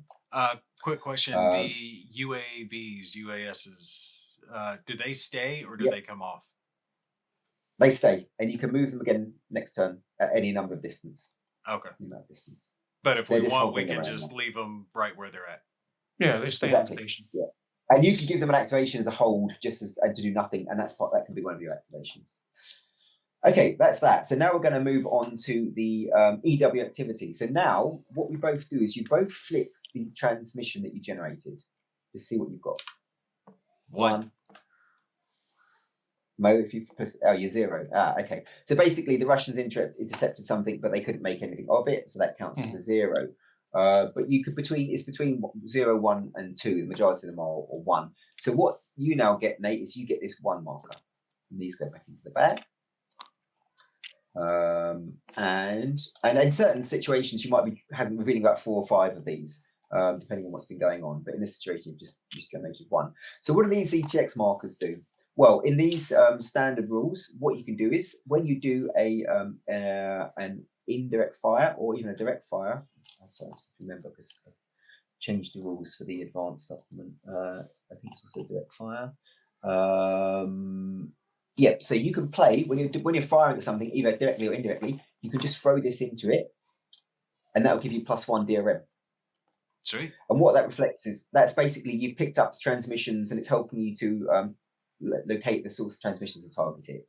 So it's just abstractly recommend, and you can do it on anything. Again, as I've mentioned in the chat we did the other day, there's an advanced rule supplement coming out where it's more directly linked to the source of transmissions. But in this thing, it's just basically an abstraction of the fact that if you generate transmissions, you're more likely to be targeted by SIGINT. So standard rules is just a plain modifier. Advanced rules, it's actually potentially going to affect the unit that caused the transmission. Yeah, exactly. It works a bit different, exactly. And in the advanced, so in the plain rules, it's just a one-off and gone. In the advanced rules, it lingers for the whole turn. So it's a bit more complicated. And that's not the advanced rules. That's a brand new supplement that I'm releasing as a free to download. Okay, so now we're going to determine the initiative. So now you both roll d6, 1d6. So roll a red and a blue, respectively. Well, you've definitely won this, mate. But let's just see what happens. Okay. No, I take you back. So I knew that was going to happen. Well, we'll see what happens. I think most still might have it. Okay, so let's look at the modifiers. I just rolled it twice. It got 6 twice. Nice. I never trust ETS. So who had initiative on the previous turn? Mo did. So he's now on 7. What's the difference in the HQ C2 rating? You've both got a C2 rating of 2, so that's a 0. Who generated the less ETX previous turn? So actually NATO generated less ETX because the Mo drew a 0 and Nate drew a 1. So NATO is generating less ETX that the Russians could act on. So Mo gets Nate gets a +1. So he's both on 7. And then you look at enemy FEs eliminated on the previous turn. Because if you're losing forces, that's going to slow down your initiative. So actually, NATO lost 1. And so Russia gains +1 from that. So actually, Mo lost 8. 1 too. I lost 1 too. Oh, did you? Oh, yeah, you did. Yeah. So you both lost 1. So if it's a draw, then it's based on C2 rating.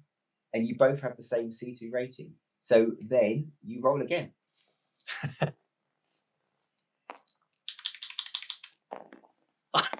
Okay, right. 1. Hilarious. So Nate, you have the initiative this turn. So we're just looking at our turn 2 orders. Actually, your turn 2 orders are the same as your turn 1 orders. So nothing changes for me. Nothing changes for you at the moment. So you're going first. All righty. Let's kick this pig. You can start shooting your javelin. Oh wait, no, you can't. I know. All my units are range 1 effectively, so I can't really target with except of the indirect stuff. So we'll continue. And your armor. So your infantry fighting vehicle has got it can target. It's got a range of 3 and it can target because it's got a purple. I love that my 1 infantry fighting vehicle versus this. They are a platoon. They are a platoon of them. But yeah, there's not many of them. Put that back over. So that goes over here. What is it? The other counter? No, this counter actually should be here. I don't know how that's moved, but that's your ammo. That was my ammo counter. Okay, I grabbed the wrong one. Yeah. So if you firing that now, the FPV. Yeah, we'll start with that. It worked well last time, and I'm either going to target here or here. Is there a benefit for one versus the other? Well, one of them's outside your fire plan. That's right. This one's outside the fire plan, right? Yeah. So I'm better off targeting this one. Yeah. All right. We'll go with the one that I am best off. And if I were... And if I could give you a little tip there, Nate, just because, you're NATO and you got the goodies, you might want to use your mortar at this point because they haven't moved yet. So the mortar's not going to have the penalty at the moment. Oh, yeah. That's a good idea. Yeah. I'll try and give you Mo a clue as well. Mo's over there like, shut up. No. That's the point of this demo, is to show everything off as much as possible. All right, so I don't have to put a marker or anything down. I just ticked it down for firing the mortar, and then I just roll Yeah, on it, right? you can put the mark on there if you want, but it doesn't matter. It's just you designated. You designate. Oh, sorry, guys. Sorry, guys. Sorry. What we didn't do is we didn't draw the EW chits. Sorry, that's my mistake. Okay, So we should have done that. We'll pause where we're at and draw So those now, chits real quick. Yeah. But now, Nate, you're actually drawing 2 because if you intercept more ETX than your opponent, you get 2 EW markers. So you're drawing 2. There it is. I was like, damn, things blink. And then Mo, you're drawing 1. Thank you for texting me, Shruti. All right. Okay, so Indirect fire. let's see what we got. That's what Mo held last turn. This one's quite juicy.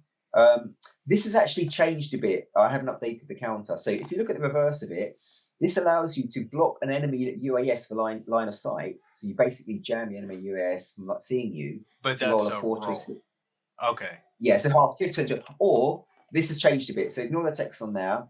Actually, what this does now is that this gives you a +2 on any indirect fire where you use your UAS as a one-off. Okay. That's pretty nice. I don't think I want to move my UAS. It's still in a good spot. No, but I'm saying ignore the text on that. Pretend this said +2 if you fire and your UAS gives line of sight. Because that's what that should say. Okay, so that's +2. So I can hold that as a +2 and hold this. Yeah, you can hold that, or you can roll this. Try and block Mo's UAS, giving him line of sight, which means he can't target you with his UAS. No, I'll take the powerful. I'll take the. Oh God, that is good though, because if I block Mo, I don't get bloodied anymore. But he doesn't have line of sight with his recce, so he'd have to fire at other targets. Not yet. Not yet. How fast does that thing move? 2 clicks. 2 clicks, but it's going to come into your well, it depends where it takes it. Yeah. But it's going to come into potentially your end-law line of your sight. Overwatch, I like the Marine thought, which is aggression is always the way to go. So I'll take the +2. Okay. And I do have signal jamming, so I can cancel one of his indirect. Oh no. Yeah, or you can take it to get a +1 on the FPVs on the other side straight away, like you did last time. But I can. No, yeah, that's my I can only cancel it if it's outside of his fire plan. Yeah. But you can shoot outside your fire plan without generating ETX, which is quite nice for you. Well, it says it only generates 1, or is that different now? Yeah, that's right. It only generates 1 because normally it generates 3 if you fire outside your fire plan, but it only generates 1 with that. But he has no reason to fire outside of his ETX or his. He doesn't. But he doesn't.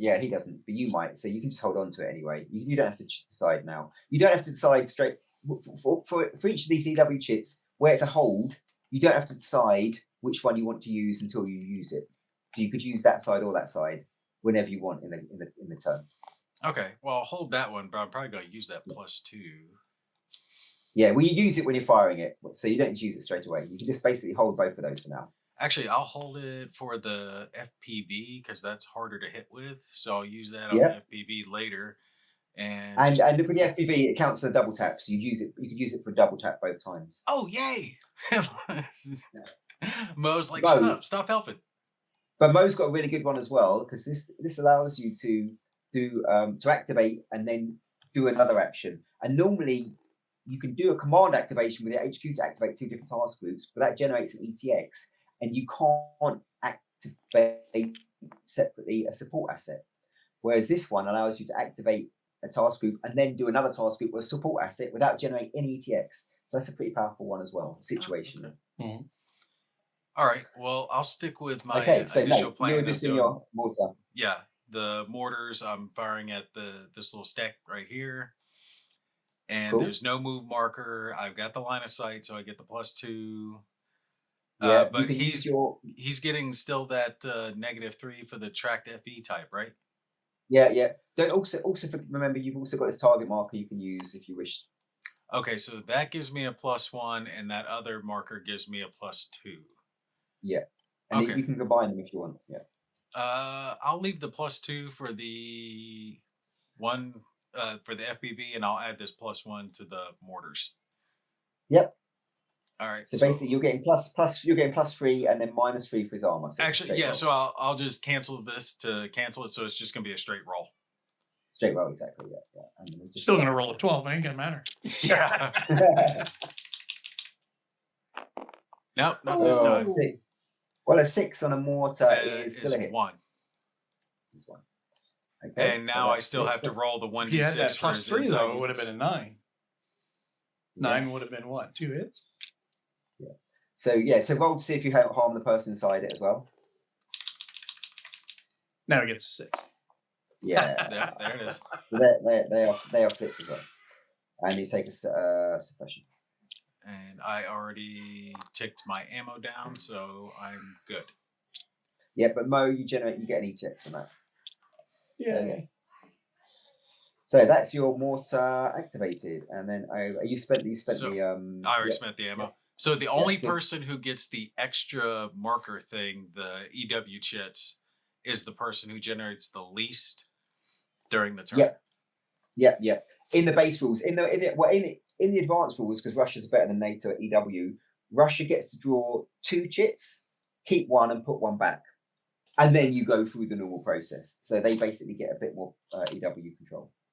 That's advanced doctrinal rules, not in the standard rules that we play. Okay, so Mo. Okay. So suppressed means what? You can't move, or Remove. You You move move 50%. half. move half. Yeah. Okay. Which is fine. So you're going to move into there. Yep. And this guy's part of that group still, right? Yeah, but he's outside the woods. But you He's could still still part of move. You could still move him up some, though, right? Oh, I can. Yeah. On his turn. Yeah, but he's been moved. So Yes, it's his go now. Yeah. Oh, yeah. That's what I was saying. If you want to move him up to get that moved marker on him.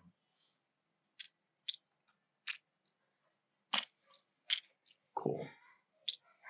Okay, well done. That's there. Also, what I do sometimes, if both units have done the same thing, I just put it on now. Like that. Yeah. That's that. Yeah. Okay, so that's your task group 3 activated. Cool. Over to you, mate. Nate. All right. Bo, let me ask you your intent here real quick before I do this. Is your intent to stay out of range of this infantry? Well, what is the range of these guys here? 1. So it's like 1 square over. Okay. So you're kind of at the edge of my range right now with these bottom ones. So that's why I'm asking, do you want to have him back far enough so you're outside my range? Yeah, I mean, we can back him up a little bit. I mean, that's what I was talking about before with the splitting hairs on the range. Yeah, I think you both established that it works quite well. I personally, that you just established that that's how I think it should work. Where Nate's just asked you and you said yeah, and that's fine. That works fine. So and I would have said where you were was fine as well. Sure. But yeah, I mean the intent should be pretty evident. I'm in the middle of the woods. Yeah, I kind of figured you weren't trying to move into range of those infantry. Not trying to move. I mean, they're infantry. They're foot troops. So legs not going to really be what I want out there right now. All right. So if I fire my FPV, I can't fire it at his recce because I don't have line of sight to it. No. So the only thing I could fire it at is these guys or guys. these Well, don't forget you haven't moved your UES yet this turn, so you could move it down to here. And then that's your activation, but then he might move his recce afterwards. So yeah, and his recce has a movement range of 2. Over open terrain, yeah. Yeah, so he could get outside of that pretty easy. Yeah, but then into the trap of your in-laws, So. The trap of the in-laws. Yeah, but see, if I move it south, then I no longer have line of sight onto his northern units. So I'd rather take the shot that I'm guaranteed to be able to take versus the one that I may be able to force him into. Yeah. All right. What is the negative? Am I firing outside of something? What was that thing? There's no negative. Yeah, but I can fire outside of it. I just generate stuff, Yeah, right? you generate. You're just going to you're going to generate 2 ETX for the FPVs. That's fine. I get a bunch of modifiers bonus towards that, so with the double tap, we'll do. Oh no, it's going to be free. It's going to be free. It's going to be free ETX if you're outside of 5 pounds free ETX. But you've got this. Yeah, you've got this. Yeah. That +2, yeah. So Yeah. you could play that as well.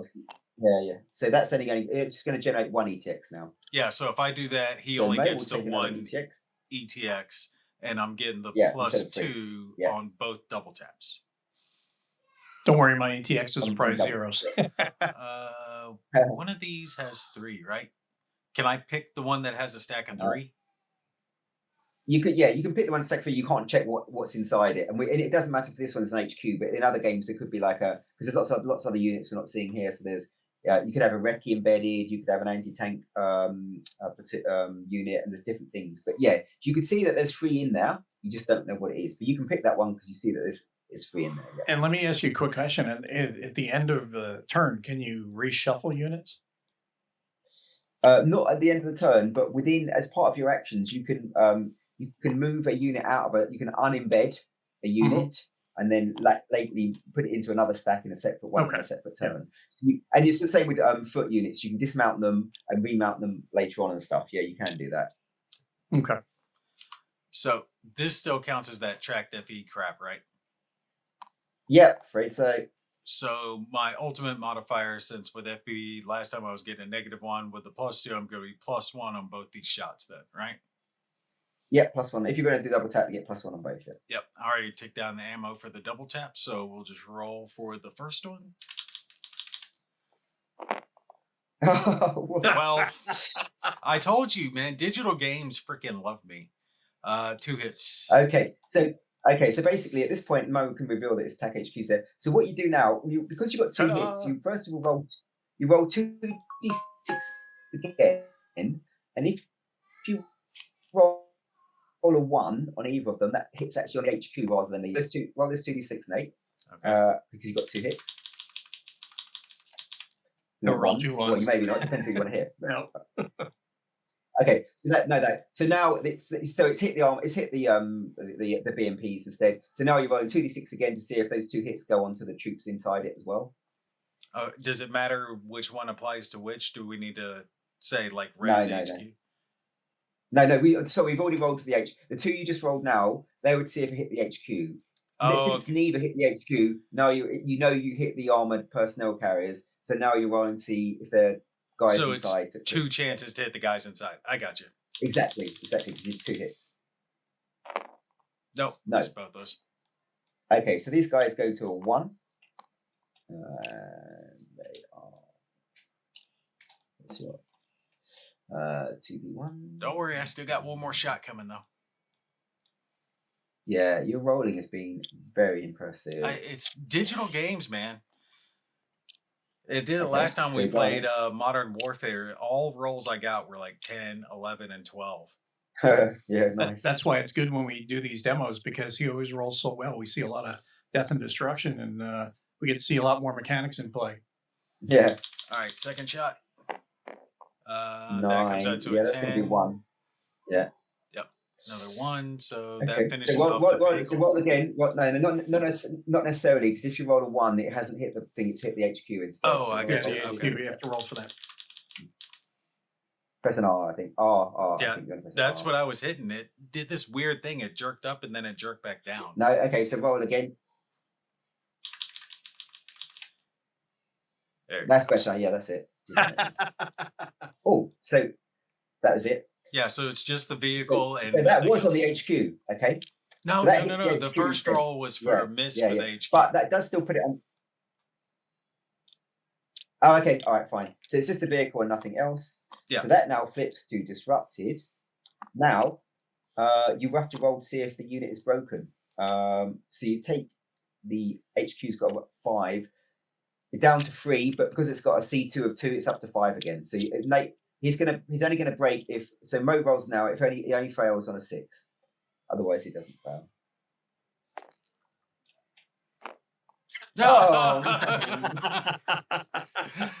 I was gonna So say these right guys, before I roll. Here these comes the guys, 6, guys. I Oh, was sitting there these getting guys ready are to call broken. it too. All right, so they're all gone. Oh my god, you've lost your HQ. If Yep. we were playing Wait, with your so if army it guys now, breaks, they'd say, okay, it's that's a wrap. gone? It's just gone? That's Yeah, it's gone. Yeah, it's gone. It's gone. Both of That's them? out of there. That is just like hands up. We surrender. Yep. Yeah, Damn. both of them.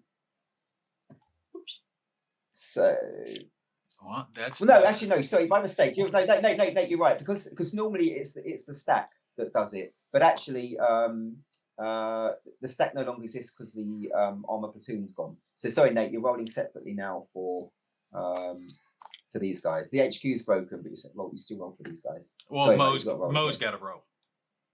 Yeah, Mo's got to roll. Yeah, sorry, yeah. Roll another But 6. because the HQ's gone.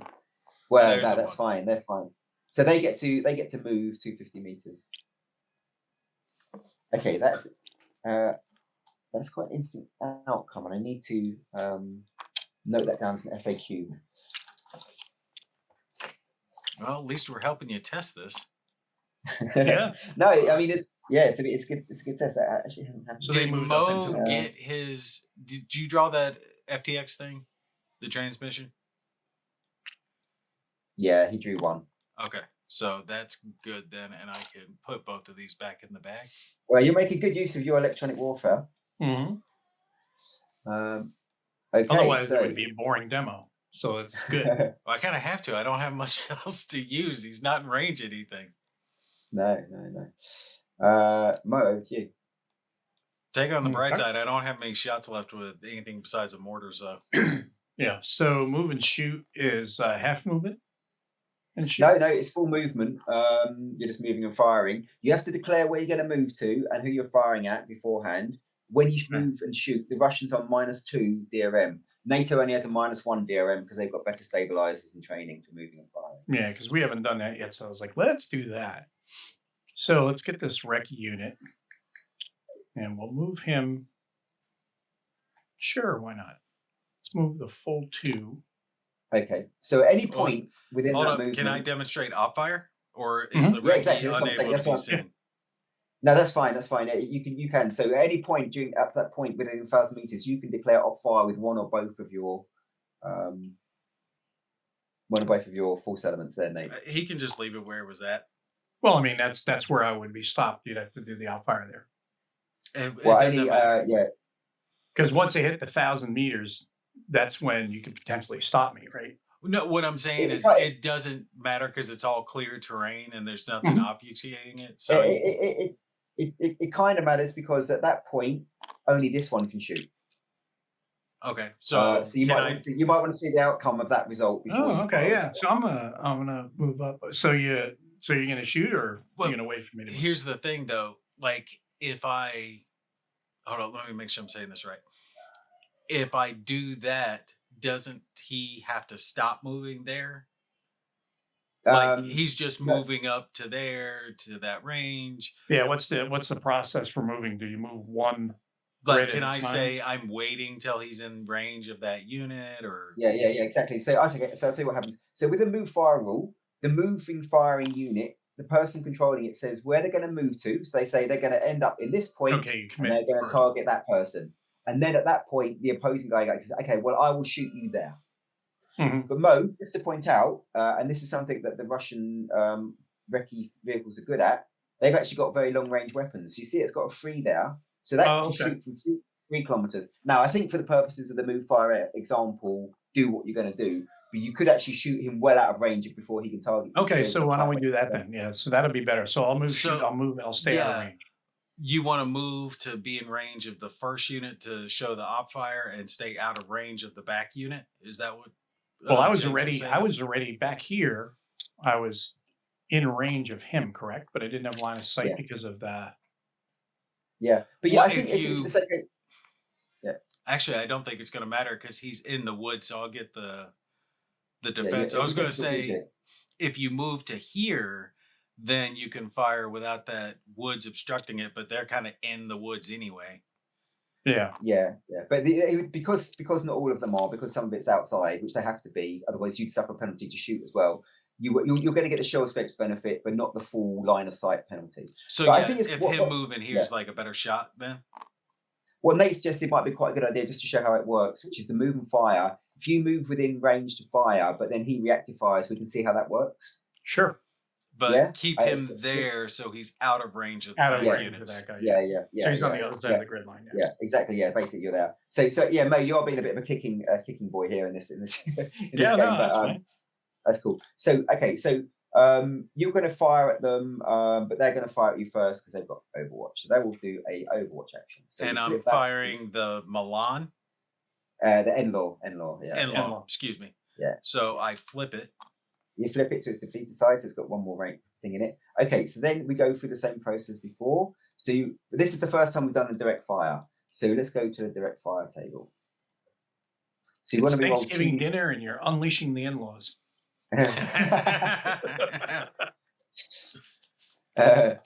So roll 2d6, Nate, and then let's see if your rolling stands up still.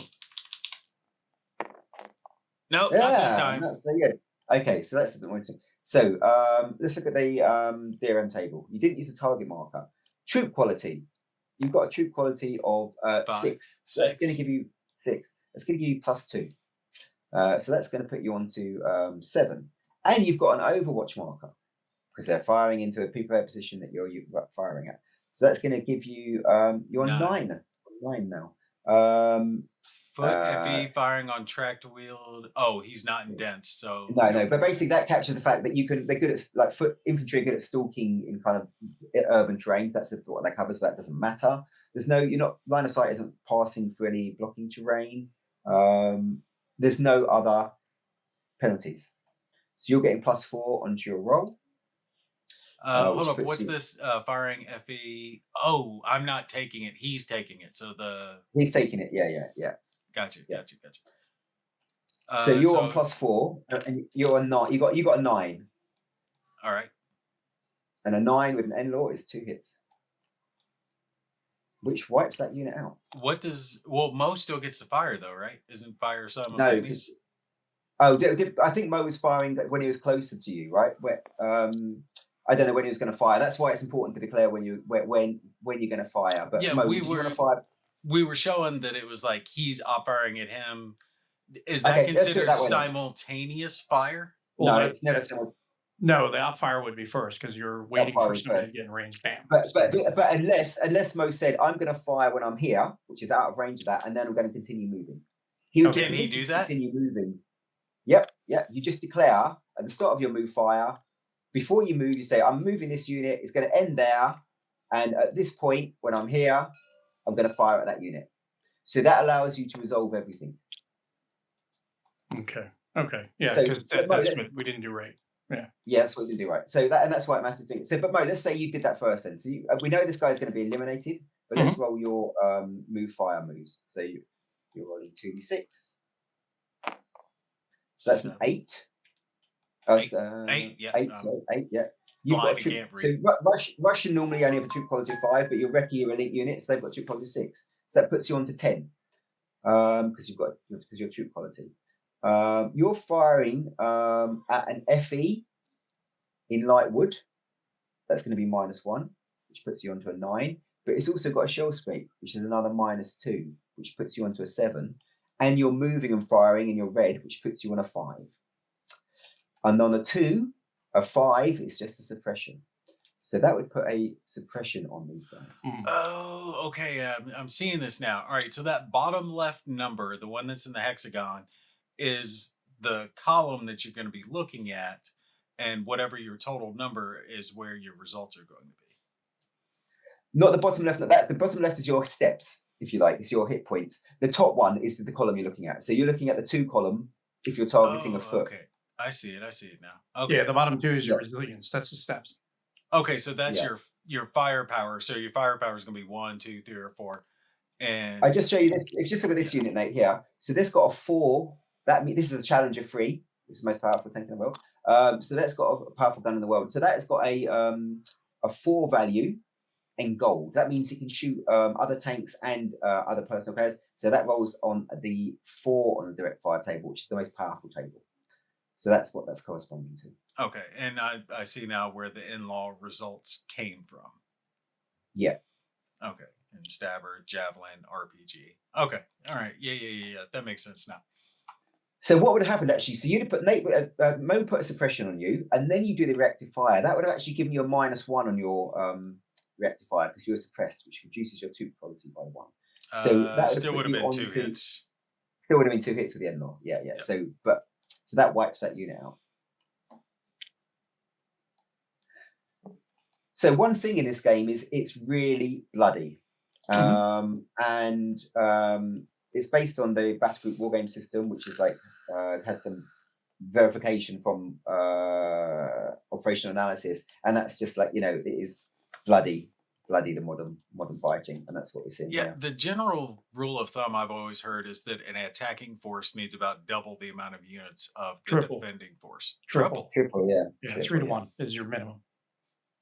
Yeah, because you're just going to and take you're going to take you're going to take casualties as you advance. That's part of the thing because you're going to be dealing with vehicle traps, you're going to be dealing with mines, you're going to be doing artillery, you're going to be doing with everything. And the other thing too is like when you're moving, there's number one, there's no top cover, there's no armor, there's no artillery, smoke obscuration, things like that that are coming into play here. Now some of that would be negated with the UAVs or the UAS and things like that, but there's a lot of moving parts on Battlefield that need to be taken into account. And this is modeling a good deal of them, but not everything. And also it depends on the force that you are using. Like right here, this is just a mechanized force. There's no heavy armor. So, and you don't have any heavy armor either. So yeah, this is the first scenario. So with this no heavy armor. Now actually playing it, this whole sync matrix, it's making a lot more sense. It kind of helps having one that's actually starting to sink in. Yeah, it's sinking in on how this actually works. Because previously, you think about it, the order of battle doesn't make that big of a deal. I've got some HE I can toss in offward artillery, but now it matters what grid coordinates you decide, right? You're like, oh, I'm going to pre-target these, and that provides such a big modifier to your fire plan. This whole plan thing makes a much bigger difference than I was originally thinking. Yeah, no, I like that the idea because that's something that we don't see a lot in games. It's just artillery is everywhere, air is everywhere. Yeah. Rather than you only have air on station for X amount of turns. You only have artillery. You have pre-plots. And you have X amount of shots, and you have pre-plot artillery. Triggers that or easier, I should say, things to utilize those assets on a battlefield. Wait, which time period is this set again? 80s? Modern? Is this modern? It's now. Modern. Yeah, it's basically next month. That's why. I mean, that's why you've got the UASs and the electronic warfare being so advanced. So there was none of these drone things were used at that time period in the 80s. Well, I was just thinking about the we had radar guided artillery. So we took mortar fire, and this is back in 2000. Mm-hmm. They would have the mortar tubes mounted in the back of trucks because the moment they fired at us, the radar shot direction go with your, would immediately. They would within seconds they were firing shells back in that direction. Yeah, and that was 20 years ago. That was directional radar, and that's what back in the 80s the Soviets were using. We were using stuff like that. Counter battery that's how that worked. So radars from that. But I think what this game shows is like the importance of how UAS changes everything, because you can now just target everything on the battlefield just because you've got line of sight everywhere. Whereas previously it was more speculative, or you're like interdicting in a speculative kind of way. And this is why everybody has such an infatuation with drones now. But the thing about it is, like I've always said, because I think I see drones as a great asset, great tool, but it's like anything else. As soon as you introduce something new to the battlefield, there'll be a counter for it soon enough. And there probably is already counters for it that are just not being implemented 100% yet, or they're not at where we want them to be yet. So that'll negate or minimize the effect that we're seeing now. And of course, Ukraine is another kind of almost a bad example in a way, because it's like World War I. It's trench warfare, and that's where those things really do come in handy there. Oh, hold up! I got a game question real quick before I forget it. this unit here, this infantry that I Overwatch fire, does that count as their activation? It Yeah, should. exactly. They flip now. They can't be Oh, it activated does? that turn. Oh, Yeah, okay. that's But is it they've been just activated. those infantry, not the back set of infantry as well? So I still could Yeah, activate yeah, Yeah, they group didn't do one, anything. yep, but these guys yep, couldn't do anything. yep. So that means his other units up here are safe to move up, at least from these guys being able to fire at. Yes. Yeah, that's part of the game as well, which is like trying to like tempt them into doing an action and then like to create a diversion and then move with other forces. Yeah, those recruits that you ran Yeah, with but then my I'll machine be guns. in range of these guys over here if I go past 1,000. Pretty much the same thing. Yeah, but Yeah. I I'll think, like it 1,000 for all of them. Yeah. So I don't know if we want to like if you've seen enough now, we can just do a bit of like after action report Sure. about it or something like that. Because it's come up 2 Yeah. hours. Yeah, because if that's all right with you as well, Nate. If you've got kind of like a we're good flavour of what approaching it's- 2 hours of Yeah. recording at this yeah, point. yeah, exactly. So yeah, so that's kind of like giving you an overview of where we are. So like there's this idea that you need 3 to 1 to attack, and in all the scenarios, it's harder for the attacker than the defender. In this scenario, it is very possible for the Russians to win, though. But it's really like doing clever stuff. Whether you're basically when I've won with the Russians, it's like just really softening these up with artillery, because you can wipe them both out with artillery. And then just storming. You basically have to kind of like do a Russian kind of like storm through here, take some hits, and then storm on through. Because at a certain point, your units have just you've got a lot more units there, and they will overwhelm them. Well, I was statistically a lot more accurate than an average. Yeah. The dice rolling was really favouring you, which really helped. Well, the other thing too that don't forget is I got these guys up here, Task Group 1, which hasn't even really moved yet. So these guys could use that road system, and they can go all the way down to about here on the next turn, correct? Or in the next activation. 2,000 meters. Yeah. So normally, what? You could get to about there. Normally, on the first turn, what you can do is you get to about there. What you can also do is maybe if you put some smoke down. Where's the smoke? You put we do have smoke. Okay. Yeah. So you can lay artillery smoke. Artillery and mortars can fire smoke, and if you put that there, you can basically almost give your guys some protection from the javelin, because that counts as a blocking bit of terrain if it passes through 2 of them. So you kind of like block your way down, so the javelin can't shoot at you. Yeah. So there's a way a stray mechanic, like the accuracy for smoke. Does he still have to roll for that to have it laid? So it's a really interesting question, because in like when I was developing the game, there's so many different views and so much different literature on how effective smoke is on the battlefield, especially at this level. And I got so many different opinions. So that's this at the base rules. There's an optional rule which allows you put 1 down where you want, and then you roll a d6, and a second one kind of like goes around like that, depending on where you roll it. So it kind of like it spreads a bit. Kind of like the hex. That's an optional rule, because there's just no consensus that I found on. Yeah. There's no consensus that I found on. Basically, if it's a 1, it's like there. 2, it's like there, something like that. So you don't control where the second bit goes. Sure. But that's an optional rule, because I couldn't find any consensus on that. So that's what we do as Russian. But yeah. The one question I was going to have at that point did roll very well. Have you considered, or is that part of the advanced game, where if you're going to put smoke in front of you, you're going to throw a smoke mission ahead of you, that weather will disrupt that or make it disappear faster or anything like this, dissipate it? No, there's no basically the smoke just goes at the end of the turn, but no, so there's no rule about that. Yeah, no, I was just curious. Again, there's no problem. With the military, they would like to have stuff like that. Game is like meant to be very flexible for house ruling. So if you think, oh no, it should, then that's fine. You just house rule it as you want. Yeah, no, that's cool. One thing we didn't do was just that, how does an assault work? I won't go for all of that, but with an assault, basically, that's where you might want to be activating 2 separate task groups at once. And then you move in the force. You say where you're assaulting. Let's say there. You move in the force. The opponent has an opportunity to Overwatch return fire if they've got that, and then they have the opportunity. Doctrine, you have to pull back if there's no tanks don't really want to stand against an infantry assault. Mm. But if they stand and fight, then these guys dismount, and then that's when you add up the assault values of everyone involved. So here we've got like 16, 21 versus 12, and that's a 1.5 to 1. And then you go to the assault table, and 1.5 to 1. You look at the various modifiers. And that could depend on if there's smoke at the location, if you've got HQs present, if you've got attackers, if you've got vehicles present, various other things. If defenders across the bridge, you roll 2d6 and you work out the result. Now you can't see it very well on TTS, but half of these are pink and half of these are green. And if they're pink, that means that the attacker has to retreat, and if they're green, the defender has to retreat.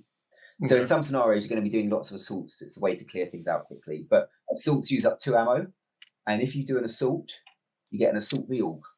At the end of a turn in the cleanup, you have to pass the test. And that gets rid of it. If you don't pass it, that goes to a reorg, and you can't activate them the next turn because they're taking too long to reorganize themselves after the assault. Yeah, it makes sense. It's kind of like a heavy duty thing to be doing. When you say assault uses ammo, do you mean these RPGs? So that's it, gents. That's the basic overview of. Did you hear me there, James? I think you cut out a little bit, but I think you're saying, what do you do with these RPGs? No, in the assault, you said in it assault, used ammo. You don't worry about the RPGs or anything. You don't worry about the ATGMs. You take ammo, yeah. So that's if you're using the ammo rules, you'd use up 2 ammo. Oh, okay. I see where you're talking about. If you're playing advanced rules, you can't be doing too many just like random or hopeful pot shots, because you go like that, and then you can only do 1 assault, because that uses up 2. And if you want to do another assault, and in some scenarios you really need to do a couple of assaults, you need 2 ammo. If you haven't got 2 ammo, your assault value, which is currently going to be like 8, goes down to 1. So you've got to preserve your ammo, or you've got to bring on one of your A1 echelon units, wherever they are, one of these guys, these sections, and they're carrying ammo, and they can resupply you. Just while I'm at it, there's also a couple of cool little units. So the Russians have got these kind of assault shock troops. So basically, these are like very small sections, but they can go on motorbikes. So they flip between motorbikes and they can just ride along on motorbikes and go double speed on motorbikes. So they're not very powerful, but they get in the way, and they can use up enemy. Kind of like enemies have to assault them, get in the way, and they use up ammo and stuff. It's like a tank flailing. There's a mine flailing tank, and that moves along and that clears the mines. So there's a few other little sort of special units in the game in other scenarios. That's cool. Now, real quick on the NATO, you said NATO can displace when they're facing assault. Now, what happens to them at that point? They just move? Do you get a shot at them as they exit the space they were in, or no? So both sides in an assault can dismount at the end of the assault. So at the beginning of the assault. So you move in with your vehicles and then you dismount and you conduct the assault. That's all part of the. In reality, it's a number of different steps, but in the game, it's just merged into the assault procedure. Yeah. You move, enemy can opponent reactive fire, then you dismount, and then you resolve the assault. So at the end of that, let's just say this guy's been eliminated or he's retreated. Now all of these units get to do a reposition. So they can move up 250 meters, but they're outside of their vehicles. And then next turn, you have to do a move action to move them back into their vehicles, to remount onto their vehicles. Okay. So assaulting and remounting is kind of a couple of steps process. It doesn't happen straight away. And when you remount the infantry, what happens quite a lot is you do an assault, and then you men are in the open. Mm-hmm. Sorry. No, I was going to say when you remount your infantry, when you do the you do an assault vehicle. No, that your vehicle can't move. What you can do is move the vehicle into position and then move them on there. Okay. And that's the end. Yeah, and then mount them. Yeah. But what happens quite often is you do an assault, you clear an area. But then the opponent, because you're not in your vehicles, and you're clumped together following the assault, the opponent just launches artillery on you, and you haven't got any defensive cover. So you need to assault, but then you get hit by artillery and FPVs, and it's not good. This is really reminded me a lot of miniature games and the way that they operate and how action economy comes into play, choosing the right time to assault, choosing the right time to move, your modifiers, but also the same gist that you see in a miniatures game where you're moving across terrain that doesn't have grids, doesn't have hexes, and it comes down to the both players, kind of agreeing like, "Hey, I'm moving these guys into this building, or moving here for this line of sight, type of situation." Yeah, yeah, I think that's a fair thing to say. Yeah. So, did you want to wrap up here, James? Say anything else about the game, when it's available, things like that, so that we can use that as the kind of the outro type part, audio wise. So yeah, so the game is available to order from the Sapper Studio website at the moment. It will be delivered hopefully towards the end of January. So the games are more or less ready. I've just had to replace some uh, map components which I wasn't too happy with, so I've had new ones ordered. So they will be sent through this month. So hopefully it'll go out next month. If you order it now, you should get it next month, and then it will be available in certain retailers after that, or you can get it from my website. So yeah, it should be hitting people's tables in February.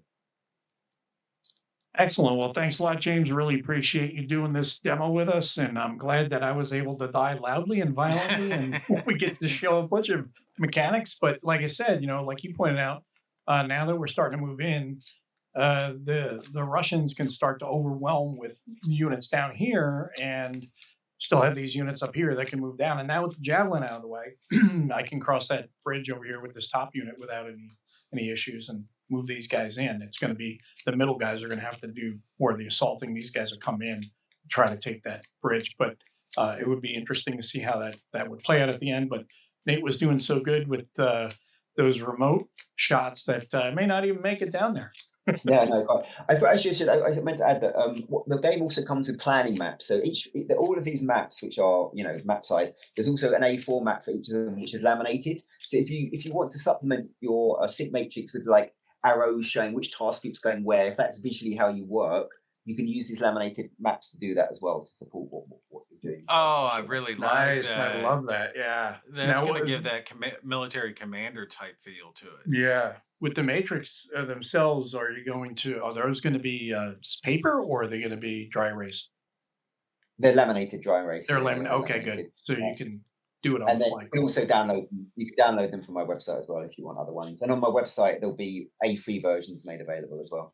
Nice. If you want a Excellent. bigger This is actually reminded me a little bit of Imperial Borders, the game by Nightingale Games. They had similar style where each player had a dry erase style board that they would mark their planning out for movement of all their units for each turn. This is reminding me a lot of that. People were very much looking forward to that. So I think if they're interested in that, they should give this one a look as well. Yeah. Great. I don't know that one. I'll check it out. Yeah. Excellent. Well, thanks a lot, James. And we will see you guys on the next show, Whiskey Charlie, coming up here very soon. Take care, guys. Have a great night.